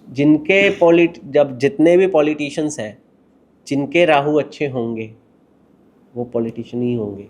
जिनका राहु अच्छा होगा फैंटेसी खेलेंगे, जुए में कामयाब होंगे।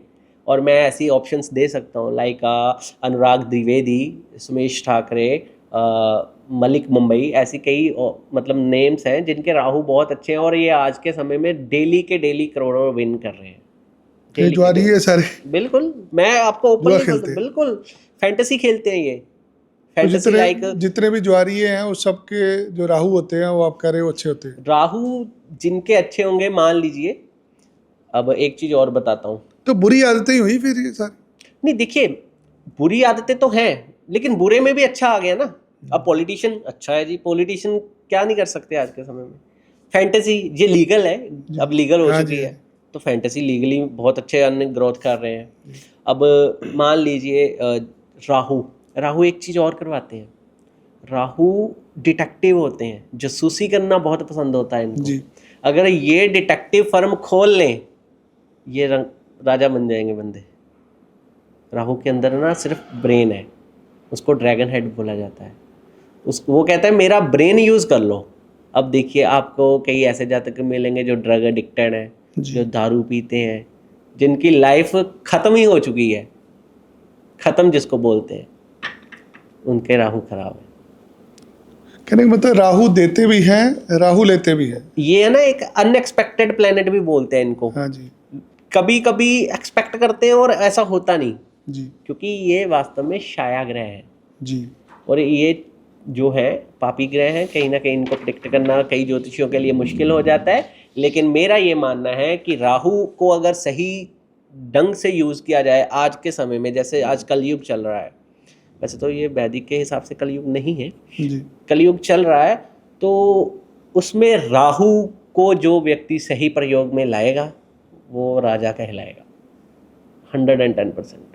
अब आप आओ, सडनली आपके पास खर्चा आ गया बहुत अच्छा, जी इनकम आ गई, और इनकम आई किसी जरिए से, जी राहु है।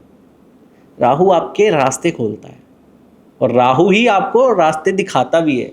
कई व्यक्ति अय्याशी करते हैं, कई व्यक्ति ऐसे होते हैं कि जंग करवा देते हैं, आप पीछे हट कर देखते रहते हैं, ये भी राहु ही है।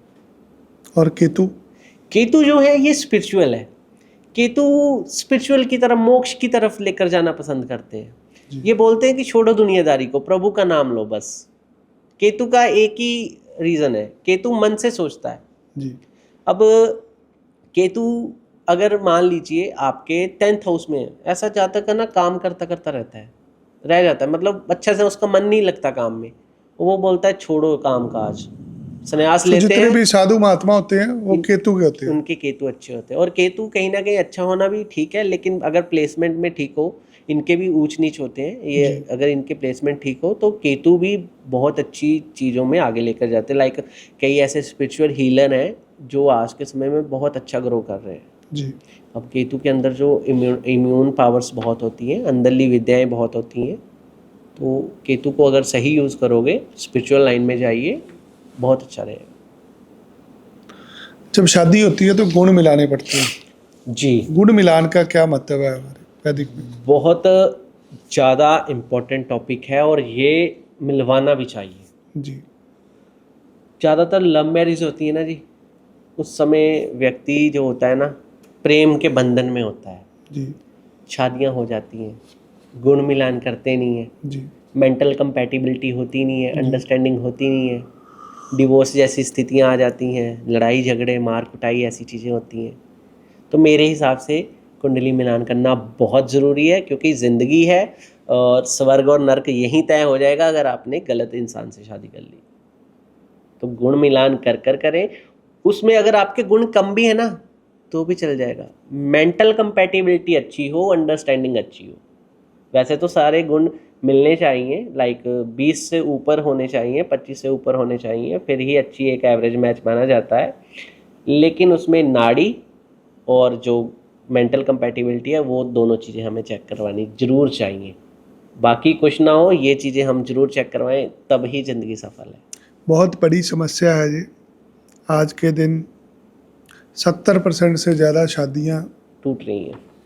टूट रही हैं, शादियाँ बिना कुंडली मिलान के हो रही हैं। जी किसी ने ये गलतियाँ कर ली, जी, अब उसका घर उजड़ रहा है, तलाक हो रहा है। तलाक हो ऐसी रहा है। चीज़ों के उपाय होते हैं। देखिए जी, मैं आपको एक चीज़ बताता हूँ, ऐसी चीज़ें के कोई उपाय नहीं होते। जी अगर कुंडली में डिवोर्स लिखा है ना जी, वो होकर रहेगा। कुंडली में डिवोर्स लिखा है ना, वो होकर रहेगा। कबीर जी की एक वाणी है, कर्ण करावन सब एक है, दूसरा ना ही कोई। ठीक है जी, कि करने वाला भी करवाने वाला भी सिर्फ प्रभु है। ठीक है जी, करने करावन सब एक है, दूसरा ना ही कोई। जो भी करवाएंगे प्रभु करवाएंगे। तो अगर कुंडली में डिवोर्स का योग है ना जी, वो होकर रहेगा। मान लो आप अड़ गए कि मैं डिवोर्स नहीं दे रहा, क्योंकि मेंटल कंपैटिबिलिटी आपके अंदर है, आपके हाथ में है, आपका कंट्रोल। लेकिन प्लैनेटों की जब खेल होगी, उसमें से जहाँ दोनों में से एक बंदा सुसाइड की तरफ चल पड़ेगा या एक बंदे को छोड़ना पड़ेगा। कुछ भी हो जाता है उनकी लाइफ में, इतनी खटास आने लग पड़ती है कि बंदा ऑटोमेटिकली, दोनों ही अपने अपने पक्ष में हो जाते हैं। और ये बहुत ज़्यादा देखा जा रहा है आज के समय में। क्यों देखा जा रहा है, उसका भी रीज़न है। रीज़न ये है कि जिनकी शादियाँ 2000 के बाद हुई हैं, 2000 के बाद, इनसे पहले की शादियाँ मान लीजिए आप बहुत अच्छी रहेंगी, अगर बॉन्डिंग भी नहीं है ना तो भी अच्छी रहेंगी। लेकिन आज 2000 से पहले बाद में जिनकी भी शादियाँ होंगी, अगर गुण मिलान नहीं है, अंडरस्टैंडिंग नहीं है, नेचुरली बात है, डिवोर्स होने ही होने हैं। और अगर आप चाहते हो कि इस चीज़ का सल्यूशन, तो सिर्फ एक ही सल्यूशन है, वो है राम राम। प्रभु का जाप करें, उनके हाजिरी लगाएं उनके आगे। उन्होंने चाहा तो एक पर क्षण भर में सब चीज़ें ठीक कर देंगे, और अगर नहीं चाहा तो इस ज्योतिष में अगर आप सोच रहे हो ना कि उपाय कर कर आपका वैवाहिक जीवन बच जाएगा, तो मैंने आपको पहले ही बताया, ज्योतिष से उपाय करने से कुछ परसेंटेज फर्क पड़ सकता है, लेकिन जो चीज़ होनी है वो होकर ही रहेगी। मैं चाहूंगा एक बार गोचर समझाइए लोगों को, गोचर होता क्या है? जी बताता हूँ। मान लीजिए आपको मकर संक्रांति का पता है जी? जी जी उस दिन क्या होता है, सूर्य मकर राशि में प्रवेश करता है, जी उसको बोलते हैं मकर संक्रांति। जी ऐसे प्रत्येक महीने में एक संक्रांति आती है, जी जिस दिन सूर्य राशि बदलते हैं। हर प्लेनेट का एक राशि बदलने का समय होता है, ठीक है जी। तो वो राशि बदलता है, जिस जिस घर में जिस जिस राशि में वो प्लेनेट जा रहा है उसी को गोचर बोलते हैं। प्लेनेट और की चाल को गोचर बोला जाता है। एक राशि से निकला दूसरे में गया, हाँ जी, उसे गोचर बोलते हैं। उसे गोचर बोलते हैं। और उसी गोचर में योग बनते हैं, अशुभ योग बनते हैं, उसी चीज़ों में हमारी काफ़ी प्रेडिक्शंस निकलती हैं। ज्योतिष और कर्म का क्या रिश्ता है? बहुत गहरा रिश्ता है। अगर कर्म नहीं करोगे तो ज्योतिष इम्प्लीमेंट नहीं होगा, कर्म करना ही पड़ेगा। और अगर आपकी जन्म पत्रिका में लिखा है कि आप कर्म नहीं करोगे तो बात अलग है। लेकिन मान लीजिए एक व्यक्ति की लाइफ में कुंडली में लिखा हुआ है, जैसे ये मेरी एक पत्रिका थी, मैं लाया, हाँ ये रही, इसमें लक्ष्मी नारायण योग बनता है बंदे की जी अब इसकी लिखा है लाइफ में ये बहुत अच्छा बिजनेसमैन बन सकता है। जी जब तक ये बिजनेस करेगा नहीं कैसे बनेगा? हाँ। तो कर्म करो, डेफिनेटली ग्रो पाओगे। कर्म नहीं करोगे तो ज्योतिष भी कुछ नहीं कर पाएगा, ये बात क्लियर है। भगवान ने अपने अपने कर्म किए हैं, भगवानों ने भी अपने अपने रोल अदा किए हैं, तो एक मनुष्य तो क्या कर रहे? जिनके तो गुण अच्छे हैं, जिनके ग्रह अच्छे हैं वो अच्छे काम करें, जिनके बुरे हैं वो उनकी पूजा करें। जी अब बहुत सारे ऐसे ग्रह होते हैं, जैसे किसी का शुक्र बहुत अच्छा है, जी, वो क्या कर सकता है? देखिए जी, जिनका शुक्र अच्छा हो ना, वो मॉडलिंग में जाते हैं, वो स्टार बनते हैं। जी उनको ना ज्ञान होता है। शुक्र बेसिकली क्या था? शुक्र था दैत्यों का गुरु। जी गुरु जहाँ पर शब्द लग गया जी, उसमें विद्या, निपुणता, हर चीज़ होती है गुरु में, आपको पता है। तो शुक्र के अंदर ना अट्रैक्टिव चीज़ों का भाव है। जी जो भी हमारी आंखों को चीज़ बहुती है, अट्रैक्ट करती है, वो शुक्र है। तो शुक्र ब्यूटी लाइन में बहुत अच्छा रहता है, फिल्म लाइन में बहुत अच्छा रहता है। इनको मॉडलिंग करना, अच्छे अच्छे कपड़े पहनना, जो भी मैं कहता हूँ आंखों को भाती है ना चीज़, वो शुक्र है। तो ये किसी भी फील्ड में चले जाएं, ये इतने निपुण होते हैं कि कामयाब होना ही होता है इनको। और जिनका बुद्ध अच्छा हो वो क्या करे? जिनका बुद्ध अच्छा हो, जी उनकी वाणी बहुत अच्छी होती है, उनको गुनगुनाना, गाना गाना ऐसा बहुत अच्छा लगता है। और उनके मैथ बहुत अच्छे होते हैं, पेंटिंग्स बहुत अच्छी होती है। ऐसे लोग ज़्यादा सीए होते हैं, ठीक है जी, अकाउंटेंट, चार्टर्ड अकाउंटेंट होते हैं। और ज़्यादातर देखेंगे आप जो फेवरेट मतलब फेमस सिंगर्स है, उनके बुद्ध अच्छे होंगे, डेफिनेटली अच्छे होंगे। जिनका राहु अच्छा हो वो क्या करते हैं? जिनके राहु अच्छा होंगे जी, वो व्यक्ति पॉलिटिशियन होंगे, ठीक है जी। वो व्यक्ति फैंटेसी से अर्निंग करेंगे, वो व्यक्ति स्टॉक मार्केटिंग से अर्निंग करेंगे, छोट कमाई होंगी जी। मतलब जो व्यक्ति बिना मेहनत किए तिकड़म से पैसे कमाएगा, उसका राहु कामयाब है। बिना मेहनत किए पैसा कमाना राहु का काम है, दिमाग से पैसा कमाना राहु का काम है। क्या ग्रहों के व्रत रखने से भी कुछ होता है? मैंने कहा जी, बहुत अच्छी टॉपिक है। ग्रहों के व्रत भी होते हैं? जो प्लेनेट आपको दिक्कत दे रहा है, जी अब मान लीजिए आप किसी आचार्य या पंडित जी के पास गए, उनको आपने कुंडली दिखाई कि पंडित जी मुझे ये दिक्कत आ रही है, और पंडित जी ने बोला कि बेटा आपका ये वाला प्लेनेट जो है ना वो वीक है, ये दिक्कत करता है। जी आप उस प्लेनेट के व्रत रखना शुरू कर दें, उसके दिन उसका डेली स्मरण करें, सुबह और शाम को मंत्रोच्चारण करें। 7 व्रत रखने मात्र ही आपको रिजल्ट आने शुरू हो जाएंगे। तो जो भी ग्रह आपका वीक है बिल्कुल, उसके साथ व्रत रखें, उसके साथ कम से कम व्रत रखें, देखिए रिजल्ट्स, आउटस्टैंडिंग रिजल्ट्स आते हैं। क्यों?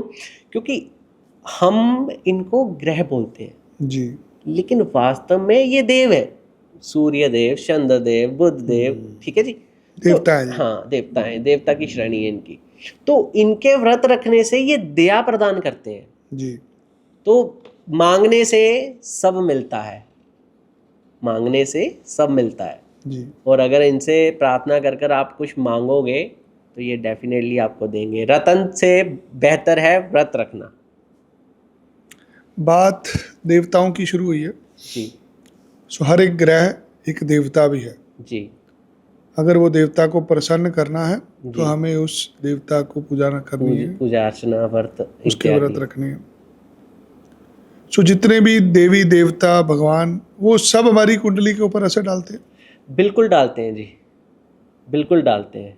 मान लीजिए 9 प्लेनेट है हमारे, जी अब 9 के 9 देव हैं, जी ठीक है, राहु देव भी बोला जाता है। अब हर प्लेनेट का हमारी कुंडली में एक रोल है। जी अगर हम समय समय पे डायग्नोसिस लेते रहें जी और उस चीज़ के डायग्नोसिस करते रहें, जी। जहाँ पर हमें 100 रुपए का नुकसान होना है वहाँ पर 20 रुपए का होगा हाँ, हमें तो पता हो हमें हाँ, क्या समस्या होने वाली है। बिल्कुल उस चीज़ अस्पताल का दाखिल होने से अच्छा है हम प्रिकॉशन ले लें पहले। प्रिकॉशन ले ले पहले ही, डेफिनेटली यही चीज़ है। और व्रत से ही ये चीज़ें पॉसिबल है। आप प्रार्थना ही कर दोगे ना, उसी से ही पता चलने लग पड़ता है। प्रार्थना करो, बाहर निकलो, सुबह हाथ जोड़ो, प्रभु के नाम से प्रार्थना करो ऊपर देखकर, डेफिनेटली उससे भी असर पड़ेगा। ऐसा ही होता है। आज वैदिक एस्ट्रोलॉजर का कंपटीशन हो रहा है लाल किताब एस्ट्रोलॉजर के साथ, जी कैसे देखते हैं आप उसको? देखिए, मैं बहुत सम्मान करता हूँ उनका। जी बहुत अच्छे विद्वान आए हैं लाल किताब के। और जो इन निर्माता थे रूपचंद जोशी जी, वो भी एक वैदिक एस्ट्रोलॉजर थे। जी ये उन्होंने अपना एक्सपीरियंस एक लाल किताब शेयर कर दिया। हाँ जी, उनका ठीक है? तजर्बा था उनका जिंदगी तजर्बा का। था, जी उन्होंने वो शेयर कर दिया। लेकिन जी पूर्व अगर उनको देखें, वो एक वैदिक एस्ट्रोलॉजर थे, वो सनातन एस्ट्रोलॉजर थे, राइट, जी सनातनी एस्ट्रोलॉजी से बिलीव करते थे। जी तो मेरा ये है कि अभी वो लाल किताब हाइट पे चल रही है, क्योंकि अभी उसमें बोला जाता है कि कुछ उसके उपाय इंस्टेंट हैं जो रिजल्ट देते हैं। जी मैं इसको ऐसा मानता हूँ कि ये एक एलोपैथी है जी और वैदिक होम्योपैथी है। जी। जड़ से इलाज खत्म करना है तो वैदिक की तरफ जाएं। किसी वस्तु को जलाने से, बहाने से, दबाने से, जी दूसरी तरफ पाठ पूजा करने से, दोनों में क्या अंतर देखते हैं आप? देखिए, किसी वस्तु को जलाने से, दबाने से आपकी लाइफ में कुछ नहीं होने वाला। वो जस्ट वेस्ट ऑफ प्रोडक्ट है, जी ठीक है, वेस्ट ऑफ मनी है। अब आपने रिसेंटली सुना होगा आजकल उपाय, अब मैं तो खुद हैरान होता हूँ, ऐसे सेलिब्रिटीज उपाय बताने लग पड़े हैं आजकल जी कि आपके ऊपर कोई कोर्ट केस चल रहा है, आप कोक की बोतल लीजिए और फ्लश कर दीजिए, आपका कोर्ट केस ख़त्म हो जाएगा। ऐसे ये टोटली वेस्ट ऑफ प्रोडक्ट है और वेस्ट ऑफ मनी है, ठीक है जी। राम नाम के ऊपर कुछ नहीं है, आप इसी को फॉलो करें, पाठ पूजा पे ध्यान दें। हाँ, ज्योतिष के पास जाएं, अपनी पत्रिका दिखाएं, ज़रूरी भी है दिखाना। जो सल्यूशन वो बताएं वो करें। ऐसे सल्यूशनों की तरफ मत पड़ें जहाँ पर आपके waste of money, waste of time और वेस्ट ऑफ प्रोडक्ट हो। तो आप कहते हैं कि बंदे को वैदिक वैदिक की तरफ जाना सिस्टम से चाहिए। चलना चाहिए, बिल्कुल, उससे बंदा धर्म से जुड़ता है। धर्म से जुड़ता है, एक सनातनी धर्म से जुड़ता है। और ऐसा होता है कि जो हमारा वैदिक एस्ट्रोलॉजर है ना, जो वैदिक एस्ट्रोलॉजी है, वो हमें एक बॉन्ड से जोड़ कर रखती है। अब लाल किताब के अगर उपायों की बात की जाए, कोई बोलता है चावल ऐसे कर दो, कोई बोलता है, अगर वही चावल किसी स्ट्रीट पे बैठे को खिला देंगे तो ऊपर से भगवान भी कहेंगे कि अच्छा काम कर रहा है। अब मान लीजिए 5-5 किलो बोल रहे हैं कि नदियों में विसर्जित कर दो। जी अगर 5 किलो का किसी को बनाकर रेलवे स्टेशन पे खिलाया जाए, अगर 10 बंदों को भी खिलाया जाए, उसमें 5 तो आपके लिए अच्छा बोलेंगे, जी। तो वो ही आपको दुआ लग जाएगी। 12 राशियों का क्या अर्थ होता है? 12 राशियों का अर्थ ये है कि प्रत्येक ग्रह को, जैसे जो बड़े ग्रह हैं, जी जो उनको राशियां 2-2 दी गई हैं, जी कई प्लैनेटों को 1-1 राशि दी गई है। लाइक जैसे सूर्य है, जी सूर्य को ग्रह माना जाता है जी, जी वास्तव में सूर्य एक तारा है, जी ठीक है। चंद्र वो भी तारा है, जी ठीक है जी। जुपिटर ये बहुत बड़ा ग्रह है, इसको 2 राशियां प्रदान है। मंगल, इसको 2 राशियां प्रदान है। शनि, इसको 2 राशियां प्रदान है। राहु केतु की कोई राशि नहीं है। राहु केतु जिस राशि में बैठेंगे उसका प्लैनेट देखना पड़ेगा, जिस भाव में बैठेंगे उस भाव को देखना पड़ेगा।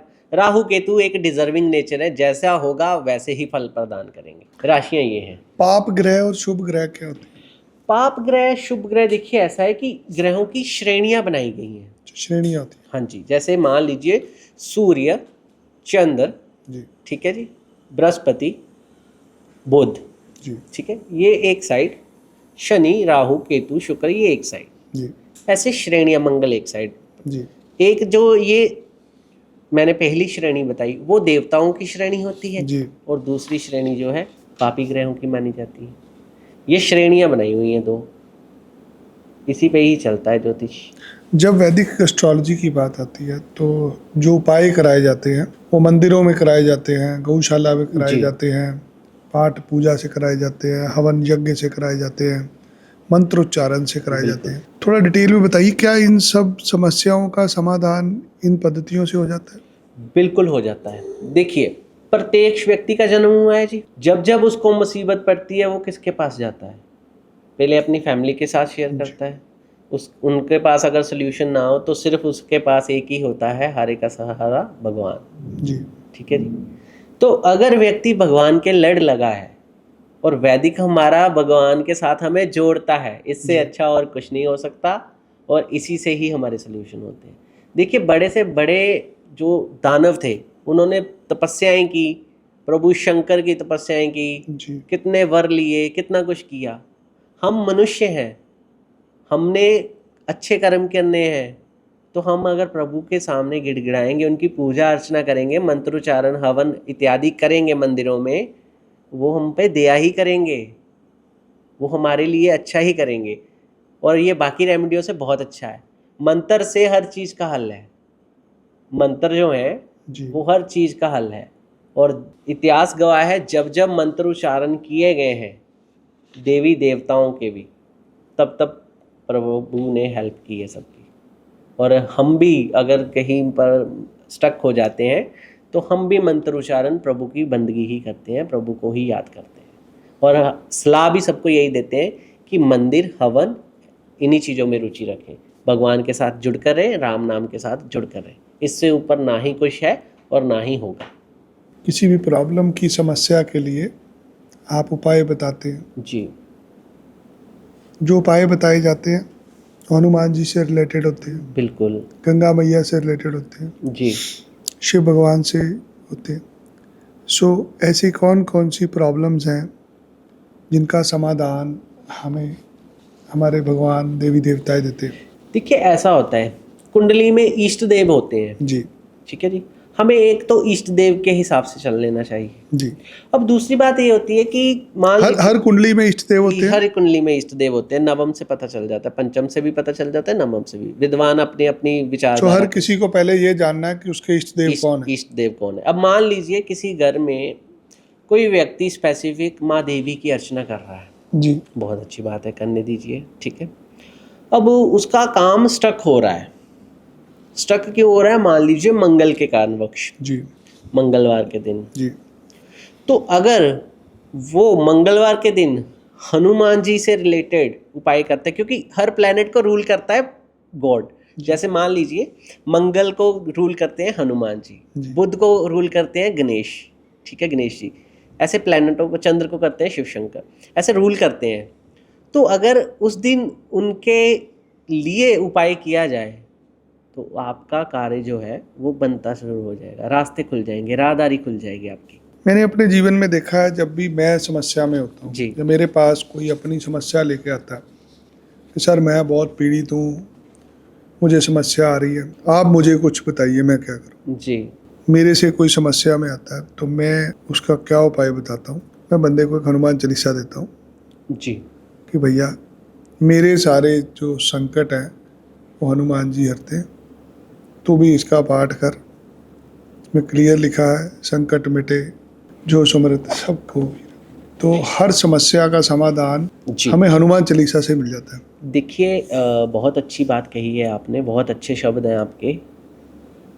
ऐसा है जी, जो व्यक्ति जिस प्रभु के साथ जुड़ा हुआ है, जी मान लीजिए कि स्पेसिफिक कोई व्यक्ति माँ देवी की अर्चना कर रहा है, जी ठीक है जी, तो वहाँ पर भी ऐसा ही है, वहाँ पर भी लिखा हुआ है माँ देवी आप पे कृपा करेंगी। जी तो स्पेसिफिक ये है कि जो व्यक्ति परंपरा पहले से जुड़ा हुआ है उसको वही करना चाहिए। अगर कोई व्यक्ति मार्ग से भटकता है उसको डेफिनेटली हनुमान चालीसा की तरफ जाना चाहिए, क्योंकि एक तो हनुमान चालीसा करने से इंस्टेंट ही रिजल्ट आना शुरू हो जाता है लाइफ में। लोग कहते हैं लाल किताब का इंस्टेंट रिजल्ट मिलता है। मैं कह रहा हूँ हनुमान चालीसा आप मन में शुरू कर दो, जी। जैसे जैसे पाठ करना शुरू करते हो आपकी समस्याएं दूर होनी शुरू हो जाती day by day Hanuman Chalisa का रिजल्ट आपको पता चलने लग पड़ता है। हैं। लाल किताब से बेटर है ये। लाल किताब की रेमेडीज की हम रिस्पेक्ट करते हैं, आदर करते हैं, लेकिन हनुमान चालीसा अगर आप करोगे डे बाय डे रिजल्ट है, डे बाय डे। आप सुंदरकांड के पाठ को कैसे देखते हैं ज्योतिष में? देखिए सुंदरकांड का जो पाठ है, अब देखिए ज़्यादातर वो व्यक्ति करते हैं जिनके केतु अच्छे होते हैं, वो घरों में सुंदरकांड जरूर करते हैं सुबह उठकर, ठीक है जी। तो सुंदरकांड अब कर्म के हिसाब से देखें, एक व्यक्ति सुबह उठता है, जी वो सुंदरकांड का पाठ करता है, हनुमान चालीसा करता है, अपने काम पे जाता है, जी आता है, जी ठीक है जी। उस व्यक्ति की लाइफ को अगर देखा जाए, वो उस लाइफ में संतुष्ट रहता है। जी उसको अगर आप पूछोगे ना, वो बोलेगा हाँ कठिनाइयाँ तो है यार, बाकी कोई नहीं, भगवान देख लेंगे, ठीक है ना जी। तो सुंदरकांड का जो पाठ है ना, जो हम करते हैं, उससे हमको ना इंस्पिरेशन मिलती है अंदर से। जी जो हमारी अंदरूनी पावर है ना, जिसके बारे में हमें बहुत कम ज्ञान होता है, 5 चक्रास होते हैं, वो भी बैलेंस्ड होने शुरू हो जाते हैं। बंदे को अंदर से वेल पावर मिलती है, वो सामने तो किसी भी चीज़ को डील कर लेता है। और यही रियलिटी है पाठ पूजा की। हमारे पवित्र ग्रंथ हमें भगवान ने 4 वेद दिए, जी 16 पुराण दिए, उपनिषद मिले, जी बहुत सारे और धार्मिक पुस्तकें मिली हमें, ग्रंथ मिले, जी। श्री रामचरितमानस, भगवत गीता मिली। भगवत गीता मिली। इन सब ग्रंथों की मदद से हम समस्याओं से निकल सकते हैं। बिल्कुल 110%। मैं कहता हूँ जो व्यक्ति अपनी लाइफ में स्टक फेस कर रहा है, जी वो भगवत गीता की तरफ चल जाए, देखिए रिजल्ट। सारे उपाय आपको मैंने ग्रंथों में कहा मिले। भगवत दीजिए गीता बस। सुबह से पढ़नी शुरू कर दो। जी डे बाई, ये नहीं कि पढ़कर खत्म करनी है, उसको समझना है, उसके श्लोकों को समझना है। मैंने कहा जी बात खत्म कर देते हैं, भगवत गीता सल्यूशन है हर चीज़ का। आपको डॉक्टर विवेक बिंद्रा का पता है? जी सुना है मैंने। Is a famous motivator. जी उन्होंने भी एक पॉडकास्ट में बोला था कि मैं भी स्टक फेस कर रहा था और भगवत गीता ने ही मुझे वहाँ से निकाला। तो स्वयं श्री कृष्ण उसमें मार्गदर्शन करते हैं, और मेरे हिसाब से भगवत गीता जो है आज के समय में हमारे सबके लिए बहुत लाभदायक है। जो व्यक्ति अपने आप को स्टक महसूस करता है ना, वो जरूर भगवत गीता की तरफ मूव ऑन करे, उसको रीड करे, उस अध्यायों को पढ़े, डेफिनेटली उसकी लाइफ चेंज होगी, 110% चेंज होगी। आज ज़रूरत है बच्चों को पाठ पूजा की तरफ चलाने की। बिल्कुल ज़रूरत है जी। आज के समय में सोशल मीडिया इन्फ्लुएंस इतना हो चुका है ना, आज बच्चा जन्म लेता है, 4 से 5 साल का होता है, हाथ में फ़ोन होता है, कार्टून दिखाने लग पड़ते हैं घर वाले, धीरे धीरे वो फ़ोन से ही जुड़ा रहता है। एक दिन मैं मंदिर गया, वहाँ से बच्चे आए, फैमिली भी थी साथ में, हनुमान जी की प्रतिमा थी सामने, वो पूछ रहे ये कौन है। तो मुझे बहुत उस समय सोचने को मैं मजबूर हुआ कि हनुमान जी के बारे में बच्चों को नहीं पता, हालांकि वो बच्चे बड़े भी थे। जी जी जी माँ बाप के ऊपर डिपेंड करता है ना जी, माँ बाप के ऊपर डिपेंड संस्कार देगा ही नहीं जो माँ बाप, फिर तो उसका मैं ये बच्चा ऐसे कहता हूँ होगा। कि धर्म के साथ बच्चों को जरूर जोड़ना चाहिए, ताकि हमारे बच्चे अधर्म के मार्ग पे ना चले और धर्म के साथ जुड़े रहें। और जैसा ये समय है, इसमें आपको भी पता है राहु का शनि का आगे समय है सारा, तो इसमें बहुत कुछ होने वाला है। तो मेरी तरफ से तो यही है कि धर्म के साथ ही जुड़े रहना चाहिए। शिव मंदिर में जाना, शिव की पूजा करना, शिव मंत्र पढ़ना, शिवलिंग पे जल चढ़ाना, इन चीज़ों का क्या मतलब? देखिए, आपने बहुत अच्छी बात की। इस बात पे मैं आपको बताता हूँ। शिव मंदिर में जाना, शिव को भोलेनाथ भी बोला जाता है, भोले भंडारी भी बोला जाता है, उन कई नामों से उनको बोला जाता है। भोले भंडारी, भोलेनाथ क्यों बोला जाता है? कि उनके पास जो जाता है वो उनकी समस्या का जरूर निपटारा भोले करते हैं, हैं, बहुत उसी भोले, समय हाँ, उसी दे देते समय कर देते हैं। तो उनके एक भक्त थे, उनका नाम था तुमरुका। तुम रुका। वो ना वीणा बजाते थे, और जब वो बजाते थे ना, गाते थे, 33 कोटि देव हिल जाते थे, उनकी पाँव से हिलने लग पड़ते थे, ऐसा गाते थे वो। तुमरुका जी के नाम का जल लेकर अगर कोई शिव शंकर के मंदिर में शिवलिंग पे अर्पित करता है, मैं कहता हूँ जी 11 बार कर दे अपनी समस्या बोलकर, निपटारा निपटारा हो जाएगा। खाली जल से ही शिव प्रसन्न हो सिर्फ जाएंगे? जल से ही प्रसन्न हो जाएंगे। देवता तो बहुत, देखिए गणपति जी हैं, गणेश जी, जिनको विघ्नहर्ता गणेश बोलते हैं। सर्व कार्य सिद्धि में सबसे पहले गणेश जी को पूजन किया जी। जाता है। एक दूध के गिलास से खुश हो जाते हैं, एक लड्डुओं से खुश हो जाते हैं। जी। हमारे भगवान ऐसे हैं जो एक लड्डू से और दूध के गिलास से अगर प्रसन्न हो जाते हैं, तो हमें उपायों की इतनी करने की क्या जरूरत? हमें उनके साथ जुड़ना ही क्यों नहीं, मतलब क्यों जुड़ना क्यों नहीं चाहिए? ये इसी चीज़ का अगर पूछा जाए, हमें जुड़ना चाहिए। और जो मैंने आपको तुमरुका जी की बात बोली, सेम एज इट, अगर कोई अनार के रस को, क्योंकि अनार को शुक्र के साथ जोड़ा जाता है, जी। अनार के रस को अगर कोई शिव शंकर जी के मंदिर में तुमरुका जी के नाम से ही शिवलिंग पे अर्पित करता है, उसको धन से आ रही समस्या का निपटारा हो जाता है। क्योंकि सिर्फ 1 and 1 शिव शंकर ही ऐसे देवता हैं, प्रभु हैं, जो बहुत इंस्टेंटली सुन लेते हैं भगत की, बहुत इंस्टेंटली सुन लेते हैं। बाकी प्रभु कहीं ना कहीं प्रतीक्षा जरूर लेते हैं भक्त की, लेकिन स्वयं शंकर इतना समय नहीं लगाते। वो बोले हैं, उनको इसीलिए भोलेनाथ बोला जाता है कि वो इंस्टेंटली सुन लेते हैं सबकी। और मैं तो कहता हूँ कि जाना चाहिए, प्रभु के साथ जुड़े रहना चाहिए, उनकी मस्ती में लीन होना चाहिए, एटलीस्ट कुछ समय निकालना चाहिए प्रभु के लिए, कि प्रभु का गुणगान करो। आप एक प्रोफेशनल एस्ट्रोलॉजर हैं जी। लोग आपके पास अपनी समस्याएं लेके आते हैं, जी। आपको मिलने की क्या विधि होती है? मिलने की विधि ये है, मेरा जलंधर में कार्यक्रम है, मेरी अपनी शॉप है वासुकी ज्योतिष केंद्र के नाम जी। से, मुझे वहाँ पर मिला जा सकता है। नहीं तो अदरवाइज एस्ट्रोदीप नाम से मेरा इंस्टाग्राम और फेसबुक अकाउंट है, जी। आप मेरे साथ वहाँ पर भी संपर्क कर सकते हैं। और मैं प्रोफेशनल एस्ट्रोलॉजर हूँ, और मेरे 3 गुरु हैं, और जो मेरे स्पेसिफिक सर्टिफाइड गुरु हैं जिन्होंने मुझे डिग्रियाँ प्राप्त हैं, वो है ज्योतिष विद्यापीठ, जी। और मेरे गुरु जी का नाम है अनुराग कौशिक जी। उससे पहले मेरे गुरु जितेंद्र जी थे, उससे पहले मेरे गुरु एक और थे जिनका नाम था तिरमश। जी। उनसे मैंने तंत्र शास्त्र और वैदिक का ज्ञान लिया था। बस ऐसे ही ज्ञान प्रदान होता रहा, और प्रभु की कृपा से आगे चल रहे हैं। जो लोग पूजा कराते हैं, अलग अलग तरह की पूजा होती है, क्या पूजा से भी आपकी समस्याएं खत्म होती हैं? देखिए, पूजा जो है ना, अगर हम स्वयं कर रहे हैं, पूजा कई प्रकार की होती हैं। एक होती है जैसे मोहिनी पूजा, एक होती है पुत्र प्राप्ति पूजा, ऐसी कई पूजा के नाम दिए आजकल जाते लोग हैं। ऑनलाइन पूजा करा रहे हैं, हाँ जी। उसका क्या महत्व है?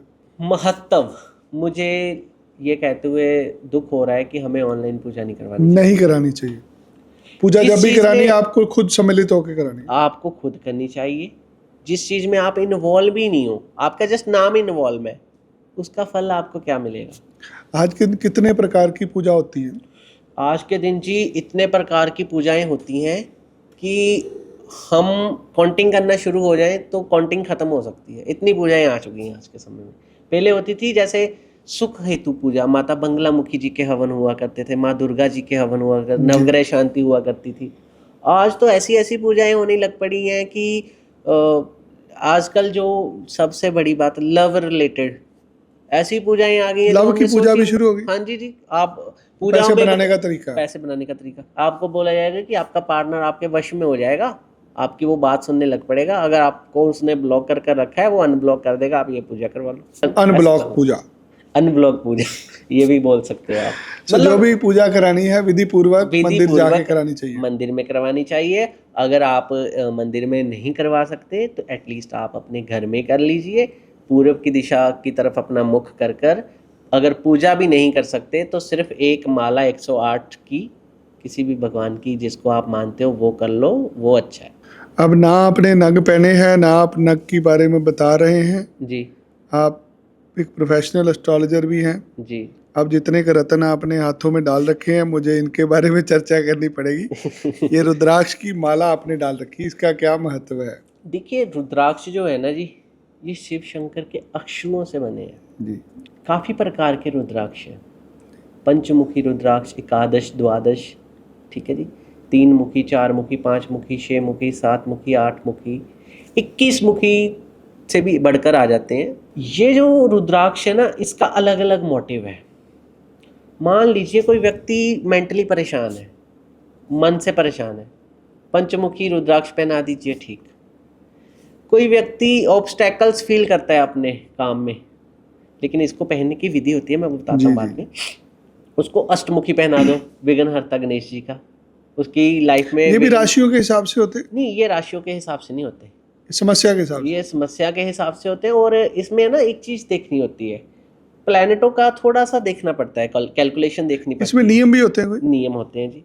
इसको पहनना है तो आपको वॉशरूम जाना है तो उतार कर जाना पड़ेगा जी। शमशान में नहीं जाना पहनकर, मीट, अंडा, मांस इत्यादि, दारू ऐसी सेवन नहीं करने, शुद्धता रखनी होती है, ठीक है जी। और ज़्यादातर इसको घर में नहीं पहनना चाहिए। मान लो अब एक व्यक्ति है, वो तो अपनी दुख तकलीफ में पहन रहा है तो पहन लीजिए, जब आप बेड टाइम पे जा रहे हो, रेस्ट करने जा रहे हो, उसको उतार दो जी। ठीक है जी। अब मान लीजिए हमारा एक नेचर है, एक प्रोफेशन है, तो हम मैं प्रोफेशन के टाइम यूज़ करता हूँ इसको, क्योंकि हमें पॉजिटिव एनर्जी चाहिए होती है, तो हमें ये प्रदान करते हैं रुद्राक्ष। तो रुद्राक्ष हीलिंग पर्पस के लिए बहुत अच्छे हैं, रुद्राक्ष का बहुत महत्व है। कुबेर जी का रुद्राक्ष 2.5 लाख रुपए का है जी, और ये शिव शंकर जी का रुद्राक्ष आपको 50 रुपए का मिल जाएगा। 50 रुपए से आपकी समस्या 50 रुपए से आपकी समस्या टोटली खत्म। 5 मुखी रुद्राक्ष के तो मैं कहता हूँ इतने फायदे हैं जी, बंदा मेंटली बहुत अच्छा हो जाता है, और बंदे की सारी गेम यहाँ पर होती है मेंटली। जो इसका दिमाग सही है ना जी, मन शांत है, दिमाग शांत है, वो व्यक्ति ग्रो करता है। आपने रक्षा कवच डाला है, मैं भी डाल के रखता हूँ। जी, मौली बांधना, मौली बांधने का क्या महत्व होता है वैदिक में? मौली बांधना, इसके पीछे भी महत्व है। मौली से बेसिकली हमारी जोत होती है, ठीक है जी। एक होती है मौली सिद्ध की हुई जी। एक होती है मौली वैसे बांधना। अब देखो, आपने मेरी मौली देख ली, आपने मेरी रुद्राक्ष की माला देख ली, जी जी आपने ये नहीं देखा, जी ये मैंने चंदन का टीका लगा रखा है। जी। तो इसके साथ महत्व है। अब मैंने वाइट कपड़े पहन रखे हैं, ठीक है जी, ये शुक्र का कॉम्बिनेशन हो गया। जी। ऐसे प्लैनेटों का कॉम्बिनेशन होता है। और जो मौली होती है ना, जैसे ये देखिए येलो रेड का मिश्रित है, आपने भी वो पहनी होगी, हाँ जी, उसमें हाँ। भी येलो रेड का मिश्रित। येलो रेड ही होता अब सर्व कार्य जो होते हैं हमारे, जी। ज़्यादातर मंगलवार को होते हैं है। जी और बृहस्पतिवार को होते जी। हैं। ये 2 प्लैनेट हमारे शुभतम भी देखा जाता है, तो इनका ये मेल है। इसको इसलिए मानते हैं कि गुड लक फैक्टर हमारे साथ और है। रक्षा कवच भी बोलते हैं इसको। रक्षा कवच भी बोलते हैं। रक्षा कवच तब बोलते हैं जब इसको सिद्ध किया हो। सिद्ध किया हो, जैसे मौली को सिद्ध करना बहुत मतलब टाइम वाला प्रोसेस होता है। इसको पाठ पूजा करनी पड़ती है माँ देवी के नाम से, ठीक है, जहाँ आप जिस देवता को मानते हो, इसको उस देवता के नाम से सिद्ध किया जाता है। इसको भी मतलब गंगा जल से वो किया जाता है जी। तब ये रक्षा कवच बनती है। अदरवाइज अगर ये रक्षा कवच हम सिद्ध नहीं करते, वैसे बांधी हुई है, तो ये हमारा गुड लक एक्टिव करेगी, हमारे मंगल और गुरु को बैलेंस करके रखेगी, हमें पॉजिटिव एनर्जी का फेस करवाएगी। देखिएगा बहुत से ऐसे जातक होते हैं जहाँ जिनका जन्म होता है सारी मौली बांध दी जाती है जी। ठीक है, कोई लाल येलो बांधते, कोई काले रंग की बांध देते हैं जी। इसी पर्पज़ के लिए कि बस पॉजिटिव एनर्जीज हमारे साथ रहे। ये हाथ पे जो चंदन, अब मेरे दिमाग में यही रहेगा जी, मैं कि ये बताता क्यों लगाया हुआ आपने? मैं बता देता हूँ। बेसिकली आज का दिन क्या है जी? आज मंगलवार। मंगलवार। तो मंगलवार रूल करता है रेड कलर को, जी तो लाल चंदन मैंने लगा रखा है। जी। एक येलो आता है, एक वाइट आता है, तो मैं तीनों चंदन ऐसे हाथ पे रब करने से आपको मान सम्मान मिलता रहता है, आपको रिस्पेक्ट मिलती है, और चंदन एक शुद्धतम प्रोडक्ट है, जी। एक शुद्ध चीज़ है। जब आप मान लीजिए ऐसे मैं हाथ रख कर बात कर रहा हूँ, जैसे इसकी जो सुगंध है वो मेरे जी। अंदर जाती है, उससे भी हमें पॉजिटिव ऑरा मिलता है और हम आगे से पॉजिटिव बोलते हैं। और जब जब मेरे ये नहीं लगा होता है तब तब मेरी भावनाएं कुछ और प्रकार की रहती है। लेकिन जब मैं चंदन लगाकर अपनी पूरी सीट पे होता हूँ तो मैं टोटली पॉजिटिव ऑरा में होता हूँ। बहुत अच्छा लगा आपसे मिलके, बहुत अच्छी जानकारियां दी। जाते जाते जानना चाहूँगा, तिलक लगाने का क्या महत्व है सनातन धर्म में? तिलक लगाना बहुत महत्व कहलाता है हमारे जी। सनातन में। तिलक भी ऐसे ही 3 प्रकार के लगाए जाते हैं, रेड, येलो और वाइट। अब जो व्यक्ति धार्मिक कार्यों से पूरा जुड़ा हुआ है वो लगाएगा येलो और रेड, जी। और जिसने अपना शुक्र बैलेंस करना है वो सफ़ेद लगाएगा। जी। और येलो चंदन जो व्यक्ति लगाता है उसके बॉडी में पॉजिटिव ऑरा रहता है, पॉजिटिव एनर्जी रहती है धार्मिक कार्यों के लिए। जी। वो उसका माइंड शांत रहता है और वो गलत एनर्जीज की तरफ मूव नहीं करता। और जब जब चंदन नहीं लगा होता है तो आप देखेंगे आपका ध्यान भंग रहेगा। जी। चंदन का मेन मोटिव ये है। और सनातनी को चाहिए अपनी पहचान बनाकर तिलक रखें, लगा के चले। और मंदिर, मस्जिद, गुरुद्वारा जहाँ आप जाते हो वहाँ जाओ, और अन्यथा waste of money, waste of product और वेस्ट ऑफ टाइम की तरफ ना जाओ। बस को यही जलाना बहाना उसको अवॉइड करना दबाना पड़ेगा। नहीं है। जी, उसको अवॉइड करना पड़ेगा। भगवान की भक्ति करें, भगवान की भक्ति से ही गरीबों सब की चीज़ें मदद करें। मुमकिन है। सब चीज़ें मुमकिन है अब भगवान बहुत की सारी भक्ति। रेमेडीज मुझे आपसे लेनी थी, जी तो मैं चाहूँगा कि लोग आपको फ़ोन करके लें, जी ज़्यादा अच्छा होगा। जी क्योंकि बिल्कुल। रेमेडियाँ कोई भी बता देगा, जो आपके विचार हैं जी वैदिक एस्ट्रोलॉजी को वो हर कोई नहीं बता पाएगा। बिल्कुल बिल्कुल। अब ये तो लोगों को है। बहुत सारी समस्याएं हैं। मैं जाते जाते आपसे चाहूँगा जो 2-4 ऐसी समस्याएं जिनके लिए रोज़ लोग आपके पास संपर्क करते हैं, जी कुछ ऐसी समस्याएं बताइए जो होती हैं और क्यों होती हैं और उनके उपाय क्या होते हैं? देखिए जी, सबसे ज़्यादा ना अगर समस्याओं का देखा जाए, धन से रिलेटेड ज़्यादा समस्या होती है। जी। जो बंदे अपना बिजनेस कर रहे हैं ना जी, वो उनका यही क्वेश्चन रहता है कि हमारे पास पैसा नहीं आ रहा, पिछले कुछ समय से काम खराब है। काम खराब चल रहा है। ऐसे में क्या होता है कि जब प्लेनेट गोचर करता है ना जी, तब ही ऐसी सिचुएशन उत्पन्न हो जाती है। क्योंकि राशि बदलते हैं, ग्रह चाल बदलती है, तो उसके साथ हमें डायग्नोसिस करना चाहिए। तो मंगलवार के दिन एक नारियल लीजिए, ठीक है जी, एक रेड कलर की मौली लीजिए, जितनी आपकी हाइट है उतनी आप कट कर लीजिए मौली को, नारियल पे बांध कर, ठीक है जी, अपने ऊपर से 7 बार क्लॉकवाइज घुमाकर हनुमान जी के मंदिर में जाकर अर्पित कर दें। बस वापस आ जाए, डे बाय डे रिजल्ट। इससे ये होगा, देखिए मंदिर कोई भी जाता है प्रभु के लिए कुछ ना कुछ लेकर प्रसाद लेके जाता है, इसलिए नारियल जो होता है हमारी महत्ता बहुत है वैदिक में। जी। बलि के सन्मान माना जाता है नारियल को। तो आप स्वयं अर्पित हो रहे हो भगवान के सामने, उनको तो सब चीज़ें ही पता है ना, तो आपकी जो धन से रिलेटेड समस्या है वो सॉल्व हो जाएगी। समस्या सॉल्व हो जाएगी। उसके बाद अगर और ज़्यादा दिक्कत की बात करें कि और सबसे ज़्यादा दिक्कत कौन सी आती है, तो वो फॉरेन से रिलेटेड व्यक्तियों की दिक्कत। लोगों को वीज़ा लगाने में प्रॉब्लम वीज़ा लगाने में प्रॉब्लम आती है। जी। तो उस चीज़ का सल्यूशन ये है कि अपने राहु की पूजा करवाएं। जी। अब राहु की पूजा करवाने, ये ना कहें कि किसी ज्योतिषकार के पास चले जी। जाएं, राहु की पूजा अपने घर से करें। जी। घर से कैसे करें? सुबह उठें, जी। देखें कि आपके वेस्ट शूज़ कौन से पड़े हुए हैं पुराने। जी। पहले तो वो निकाल दें, ठीक है जी। जो आप पहनते ही नहीं हो उसका क्या करोगे, ठीक है जी।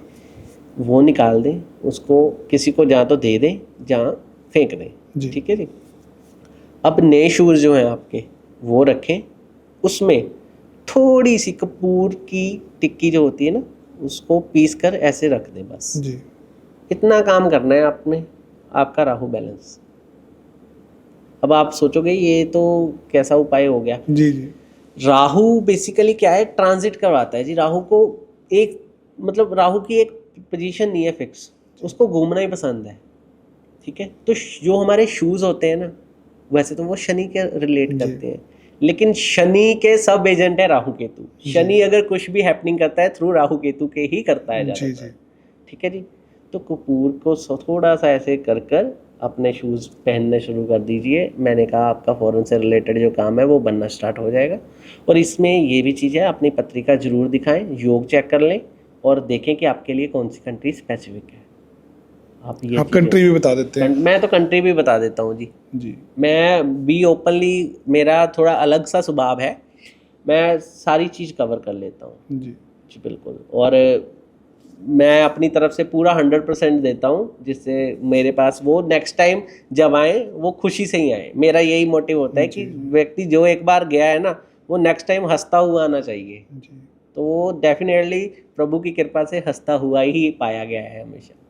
मेरे पास कोई ऐसा क्लाइंट नहीं है कि वो दुखी हो, जी मेरे पास हंसता हुआ ही आया है। और मैं इसी चीज़ का बहुत अच्छा भी फील करता हूँ, क्योंकि मैं ये नहीं कहता कि मैं करता हूँ, नो, जो ज्योतिष है मैं उसी को रिप्रेजेंट करता हूँ। और इसी से मेरा अपना विश्वास जो ज्योतिष पर है ना, बाकियों का 100% होगा, मेरा 1,00,000% है, 1,00,00,000% है। मैं ज्योतिष के अलावा किसी चीज़ को नहीं मानता। मैं कहता हूँ जो ज्योतिष है वही है। मुझे ऐसा लग रहा है कि मैं बहुत देर बाद किसी ऐसे इंसान को मिला हूँ जिसकी उम्र कम है, ज्ञान जिसको बहुत ज़्यादा। जी सो नाम लोगों को कम पता होगा। जी, मैं चाहूँगा ये नाम दुनिया याद रखे, प्रभु की क्योंकि कृपा ये से। एक विद्वान जिसका जन्म हुआ है लोगों का कल्याण करने के लिए। जी बिल्कुल। सो मैं आपको दीप के नाम से ही चाहूँगा कि आप दीपक की तरह, आपकी रोशनी, आप दीप बन के लोगों की ज़िंदगियाँ जी ठीक करें और लोगों को धर्म के साथ जोड़ें। बिल्कुल। मैं अपने जीवन में जल्दी किसी से प्रभावित नहीं होता। जी बहुत कम उम्र के अंदर आपने बहुत ज्ञान लिया है जी और मैं भगवान से प्रार्थना करूँगा कि आपको और ज़्यादा शिक्षा दे, आप और ज़्यादा निपुण होएं, ताकि आप सनातन धर्म की सेवा करें, जी आपके सारे कार्य सिद्ध हों, आपको सारी खुशियाँ मिलें। जी आपके जैसे लोग अगर धर्म में रहेंगे तो धर्म आगे बढ़ेगा। बिल्कुल जी। और मेरी भी यही आशा है कि हम वैदिक ज्योतिषी को आगे रखें। जी और आप भी ऐसे, जैसे हमारा पॉडकास्ट आपके साथ हुआ जी है, ये भी एक बहुत ही अच्छा ज़रिया है जी हमारी एक वैदिक की बात पहुंचाने का मन में जातकों के। और आप जैसा कार्य कर रहे हो ये भी किसी अच्छे कार्य से कम नहीं है, ये बहुत अच्छे कार्य हैं। प्रभु आप पर भी कृपा दया दृष्टि बनाई रखें और आपको इससे भी ज़्यादा करने का और मौका दें। मेरी कोशिश है कि जी। मैं ज़्यादा से ज़्यादा राम नाम लोगों के घर तक पहुंचा सकूं। बहुत अच्छी मुझे कोशिश है। ज्योतिष के माध्यम से मौका मिला है सनातन धर्म की सेवा करने का। जी हम लोग निशुल्क करते हैं। जी हमारा एक ही उद्देश्य है कि ज़्यादा से ज़्यादा लोगों को हमारे वैदिक एस्ट्रोलॉजी से लाभ हो, लोगों की समस्याएं दूर हो, लोग मंदिर में जाएं, लोग गौशाला में जाएं, लोगों का भगवान पे विश्वास बढ़े, ताकि वो अपनी समस्याओं को ठीक कर सकें। बिल्कुल जी बिल्कुल, ऐसा ही होना चाहिए। जी और हमारे जो गुरुओं के द्वारा हमें शिक्षा प्राप्त है और हम भी इसी मार्ग को लेकर आगे चल रहे हैं और बहुत देखते बहुत हैं। धन्यवाद आपका हमारे पास आने के लिए। ठीक है जी, धन्यवाद। ये एक ऐसे दीपक, ऐसा दीप जिसका नाम कम लोग जानते हैं, नए एस्ट्रोलॉजर हैं, युवा हैं, बट मैं आज के इस पॉडकास्ट से समझा हूँ ऐसे विद्वान बहुत कम होते हैं। हरजस दीप एक नाम जो शायद आपके लिए नया होगा। इनकी इंस्टाग्राम की आईडी, इनका यूट्यूब, फेसबुक, सब कुछ हम डिस्क्रिप्शन में दे रहे हैं। और मैं पर्सनली आप सबको रिक्वेस्ट करूंगा कि एक बार इनसे संपर्क जरूर करिए। ये इंसान आपकी ज़िंदगी बदल सकते हैं। इनके पास ऐसी विधियां हैं, ऐसे इनके पास उपाय हैं जो आपको भगवान के साथ जोड़ेंगे। कष्ट है आपके जीवन में, आपको हल नहीं मिल रहा, अभी कॉल करें और अपनी समस्या को समझें और उसका उपाय करें। पॉडकास्ट कैसा लगा, क्या जानना चाहते हैं और आपको कोई सुझाव देना है हमें, आपको लगता है हमने कोई गलती करी है, ज़रूर हमें टोकिए, हमें आशीर्वाद दीजिए, हमें कमेंट बॉक्स में लिखिए। हम और क्या बेहतर तरीके से कंटेंट बना सकें ताकि जो सनातन धर्म और बढ़ा सकें और हम सब मिलकर सनातन धर्म की सेवा कर सकें। आप सब भाइयों को पॉडकास्ट देखने के लिए बहुत बहुत धन्यवाद। जय श्री राम। बहुत धन्यवाद आपका इस पॉडकास्ट को देखने के लिए। यदि आपको इस पॉडकास्ट से कोई सीख मिली है, हमें कमेंट बॉक्स में ज़रूर बताइए।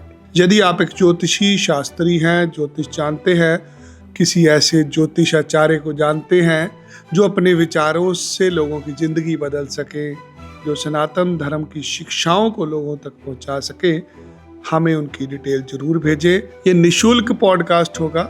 ज़्यादा जानकारी के लिए स्क्रीन के ऊपर दिए गए नंबर पर अभी अपनी डिटेल मुझे व्हाट्सएप करें। धन्यवाद। जय श्री राम।